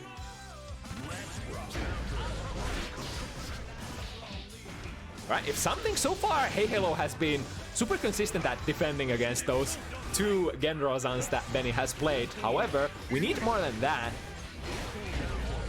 Oh, this is definitely more. Finds the DP. Benny, one of those people who are definitely not strangers to DP when it needs to be done. And super once again. Here we go. Watch that meter go round and round. RC, when it's my turn. heyheylo, getting the burst out at last minute. Ooh, that was pretty good presence of mind for Benny to actually see the RC and block in time. Yeah, I think we're gonna get a disconnection here. Yeah, definitely looks like it. Let me message the players quick. Yeah.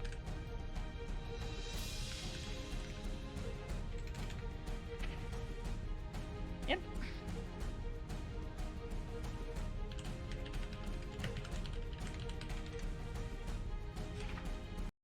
Let's see if we got the word out fast enough.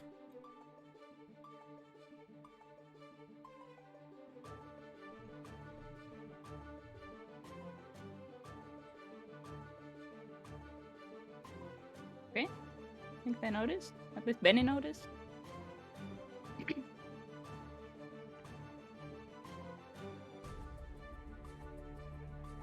Oh, okay.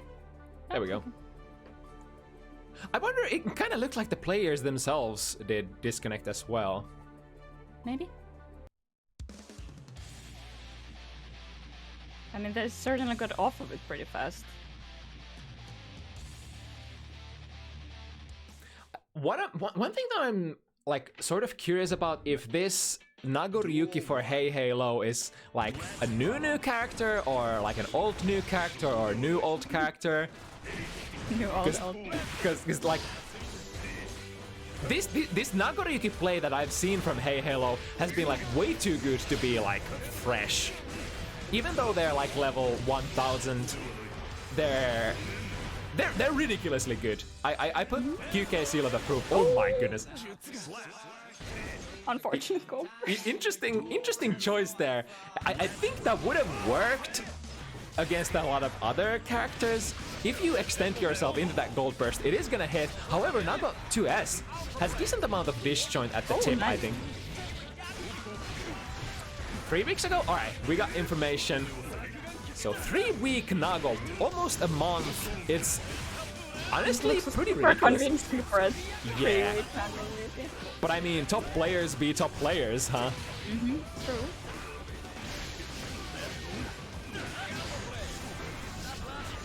Like, I personally don't think Nagoryuki is really hard. It's just the blood that you need to get yourself used to. Maybe the movement. Like when you start out, you're gonna be busting a lot. Yeah. Busting. Then you sometimes still bust when you've been playing the character for a year. I mean, sometimes you just take a calculated risk, and if they guess right, I guess it's busting. Sometimes you just forget to count. Nice. Or that. I mean, who would mismanage their external resources in fighting games? So stupid. Who would be such a fool? After kyuukei Classic. Hashtag sin for strive, please.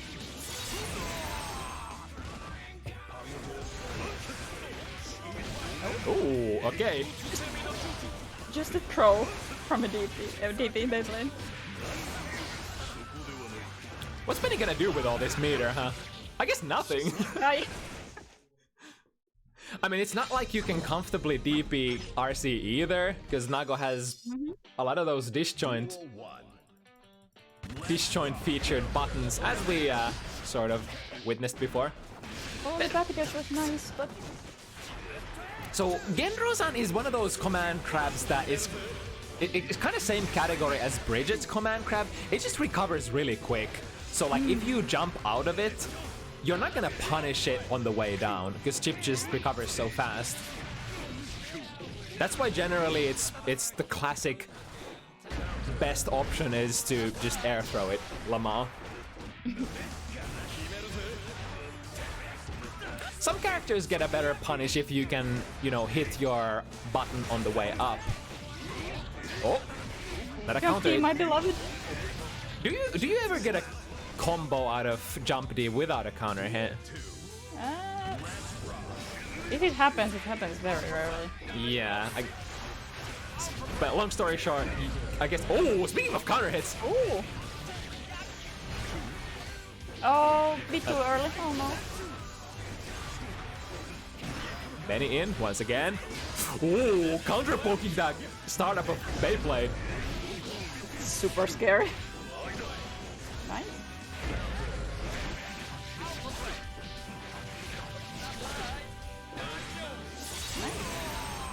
Alright, heyheylo still with this amount of life and full stick of butter. I'll try to air throw, but... I'm surprised heyheylo didn't get actually punished out of that. Whiffing an air throw in this game can put you in a lot of recovery. Oh yeah, definitely. Alright, 2 each.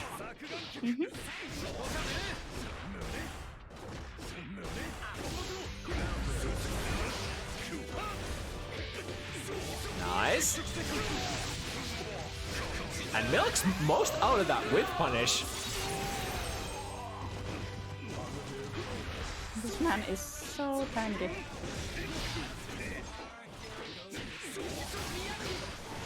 Alright, this time chooses to knock out for the super. Oh! Oh, actually baits the YRC. Uh-oh. Don't let Nago live. I'm actually scared. Oh no, not like this. Benny, exactly 1 hit point. Oh, no. My goodness. Oh no. Here comes heyheylo. Oh. Okay. I mean, if Chip is good at something, it's landing like stray hits. Because you have super good buttons and very fast movement speed as well. Nice hit though. Oh yeah, I forgot the prediction. We could still go for a prediction since it's like even. It's still kinda early and even, yeah. Oh, the blood was super high.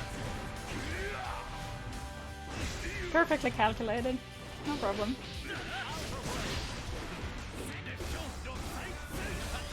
Nice block.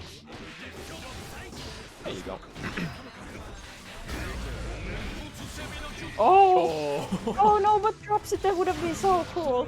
Oh, never mind. We'll just do another one. I'm surprised that Benny chose to burst there because they were sitting on a round lead. Yeah. Might have been fear, maybe. Oh, the jump slash just ever so slowly altering your jump arc.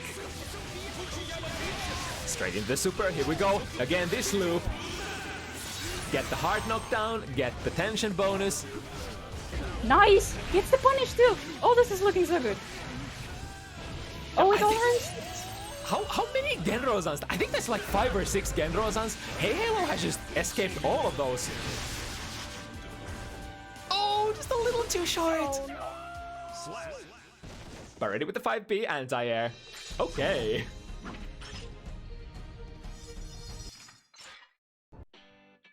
Duel 1. I wonder if the reversal super from Chip usually like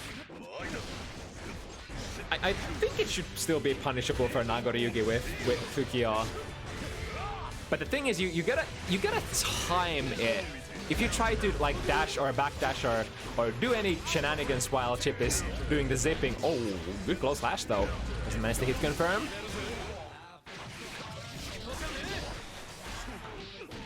Ooh, comes in from the front. Nice whip on it.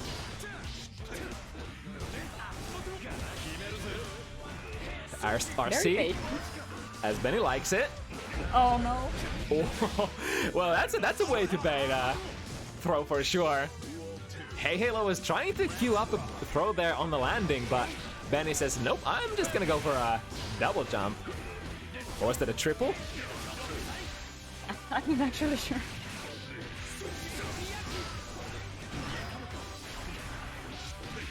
Goes for the low this time?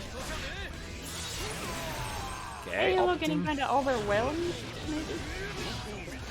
Oh, It's no. I can understand the temptation of wanting to go for a Fukio bite, but ooh, nice. very nice trade. Because Both he players.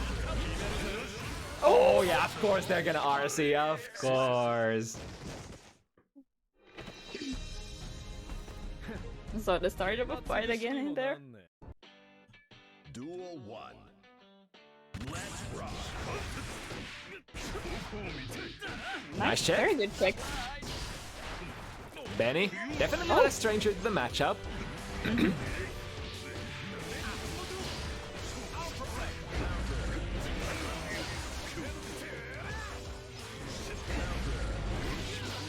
If there's a button that might be difficult to whiff punish for a Chip, it is 2S. But if there's a character who can whiff punish that 2S from like house screen, it might be Chip.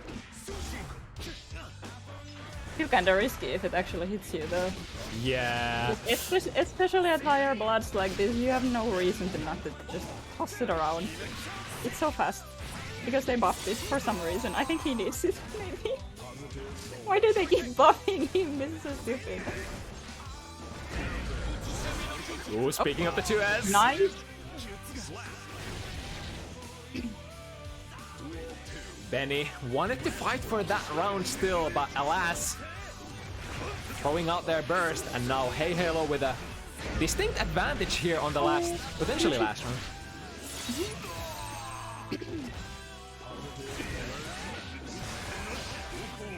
Ben's first.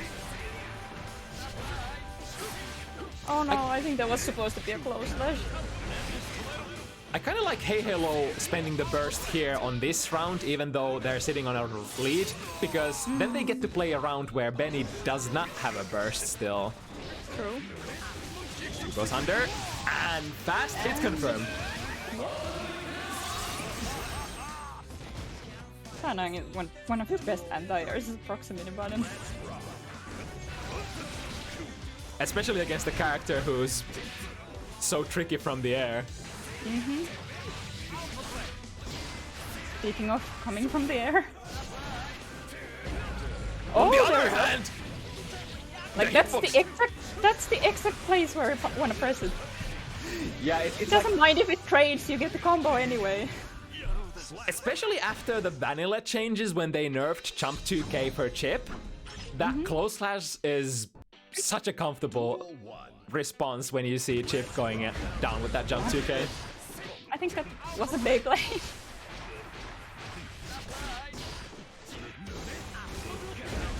Oh no. Finally manages to get through heyheylo's defense with the special moves. That was very dangerous as well. Benny did that basically without meter. Oh, and again, this time has the meter though. But misses the timing on the mix-up.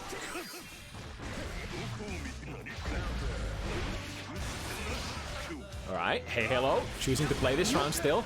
A bit too close. Wait, that was kind of weird. I think Chip was trying to, like, gatling into the wrong direction. Got crossed up during that combo. I think I blinked and missed it. The 2S, high in the air, super high, super Again. advantageous. Somehow Benny able to squeeze a backdash between those close slashes. Oh, that's so nice. Benny has been trying that so much, but still. Like I think like if you're awake, the backdash is such a nice tool to evade and punish the leaf grabs. It does require a specific timing, because if you backdash too early, the leaf crab will still chase you, but so far heyheylo has been doing it like pretty consistently, pretty perfectly, I want to say. Yeah, they've definitely lapped it out. Just when I say that. You cannot succeed at everything all the time.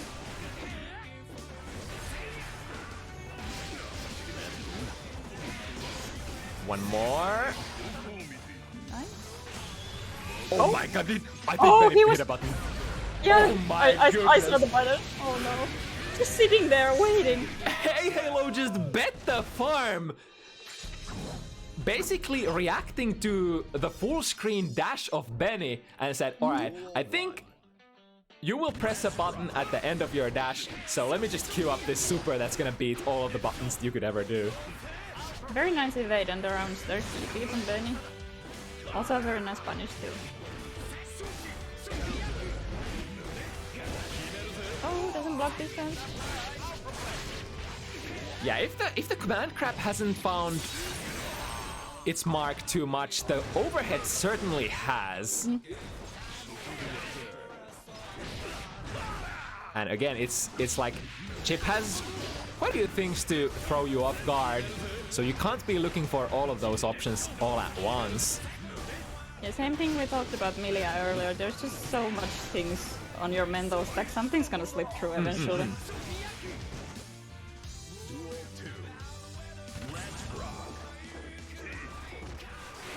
We pressing buttons. Benny trying to look for a whiff punish. Oh gosh. Gosh It darn could have it. been dangerous, but I think heyheylo didn't want to spend blood in case Benny ends up bursting. Got Benny locked down. This is kind of scary. Oh no. Saving grace for Benny, they had so much risk stored on them. Oh no, the jumpy whiffs! Oh no! Danger! Danger!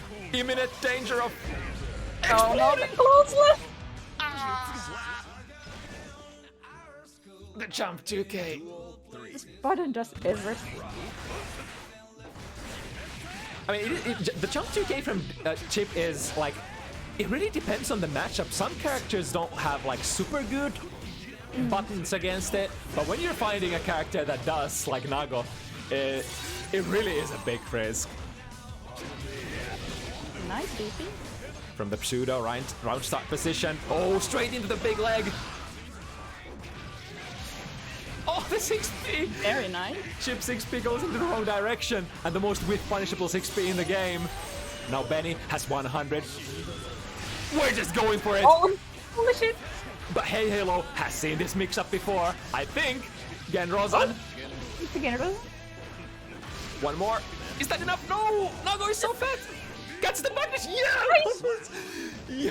Oh, that was... What a was comeback. nice. It's been a while since we've seen the Zanzeroga RC momentum cancel into like a very tricky to blocks jump in. And heyheylo just blocked it perfectly.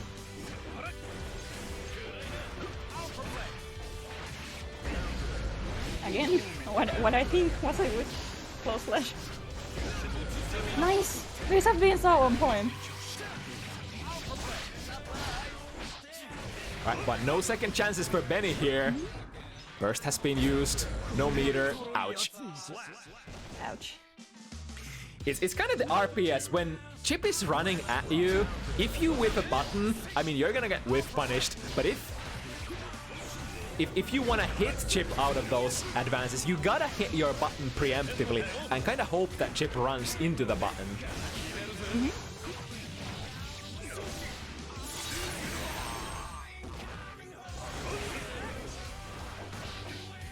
Alright, whipping the first anti-air, but quick 5 BPs coming out. Benny still needs one more. No trades though, please. Trades are dangerous. Into... Oh, this is very dangerous. That's a kill, I think. Yeah. Damn, Benny came really close to... Busted. Really close to getting the round once again, but now we're entering the dangerous numbers for heyheylo. Benny needs 3 more to come out of this set victorious. Ow, ow, That's a lot of Beyblade, but that's also a lot of normal. Just runs into the 5-8. Yeah, I mean... That was a Nagaryuki round. For yeah. Sure. Oh my goodness. I think cross-up alpha is actually minus on cross-up, so... I think heyheylo was trying to go again for the close slash, but came out as a far slash instead. We have the meter, and with the tension bonus, we can potentially do it again. Oh no! You cannot. heyheylo has displayed their ability to close slash that so consistently. Oh my god. That's the last thing. If Benny gets hit here, it's over. Luckily they didn't. I think, yeah, it's definitely in heyheylo's best interest to hold that burst for the last round. Oh yeah, definitely. But now Benny needs to play the round of their life to avert the crisis. Yeah, just jump slash instead of jump 2K. Oh. Sir, you're getting hit by quite a bit of damage. This is gonna recover a decent amount of blood as well for heyheylo. But blood rises faster than it recovers, and now I'm scared if heyheylo overextended just now. This is really close. Is there more life on the buffer? Oh, No, there isn't. perfectly calculated. heyheylo doing the math. There's the burst. Oh, missing the initial whiff punish. Oh, that's not plus though. Gets to push it still, because Chip with the fast buttons. This is very scary. Oh no! Oh no! Oh, it's What's the last possible place they could have bursted in? And heyheylo knows. If that's the last place you can press the button to make your character flash blue, that means I will block. Okay. Nagaryuki gamers. 3-week Nago, by the way. Ah, yeah. Very convincing. that is no meager task, considering Benny is like definitely up there. I would say like definitely at least top 10 players in Finland right now. Yeah. Certainly a competitor to, you know, get to high profile top 8, top 3, top 4s. Even like I could imagine Benny being in the grand finals as well on in a tournament where we have like the best of the best in Finland. If they manage to, you know. He was in top 8 in Assemille, if I remember correctly. Sorry? Benny was in top 8 of Assemille, if I remember correctly. So yeah. So yeah, definitely one of the greater players we have in here. But also, heyheylo, I am thoroughly Also scared of that Nagoriyuki. guy. Is like heyheylo Faust was already the cream of the crop. One of the best, if not, I don't want to say the best Faust in Europe, but definitely up there. One of the best, and now that Nago. Ooh, that Nago.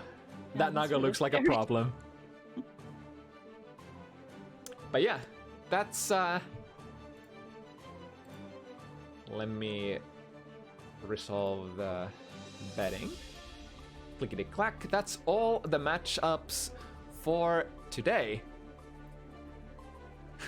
Another day, another L against Nago. I feel you. I feel you. We've all been there.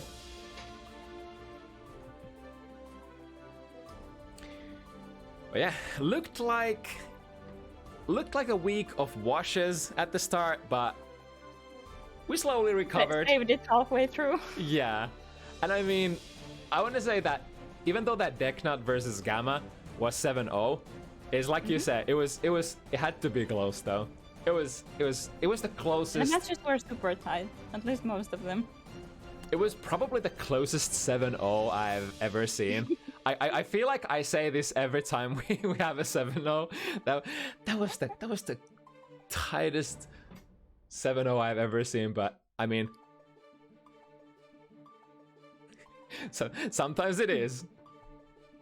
Okay, but you know the deal. Next week, same stuff. If you want to sign up for Bounty Hunters, you can head to my Discord, for instance, info top lower, sorry, not top, the lower right end of the screen. But the matchup sign up Google Docs will be posted in multiple Discords, most European Strive related Discords. So yeah, you will have an opportunity to sign up from multiple sources. That's it for today from us. Let me check if Striving for Progress started already. Seems to be live, at least.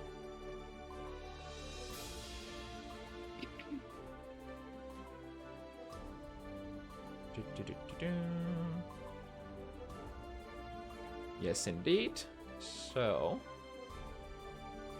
we'll go for a raid on EMEA FGC. Thank you for watching. Once again, thank you for commentating, Neat. Thank you. And yeah, we'll see you again next week. Till then, stay safe and peace.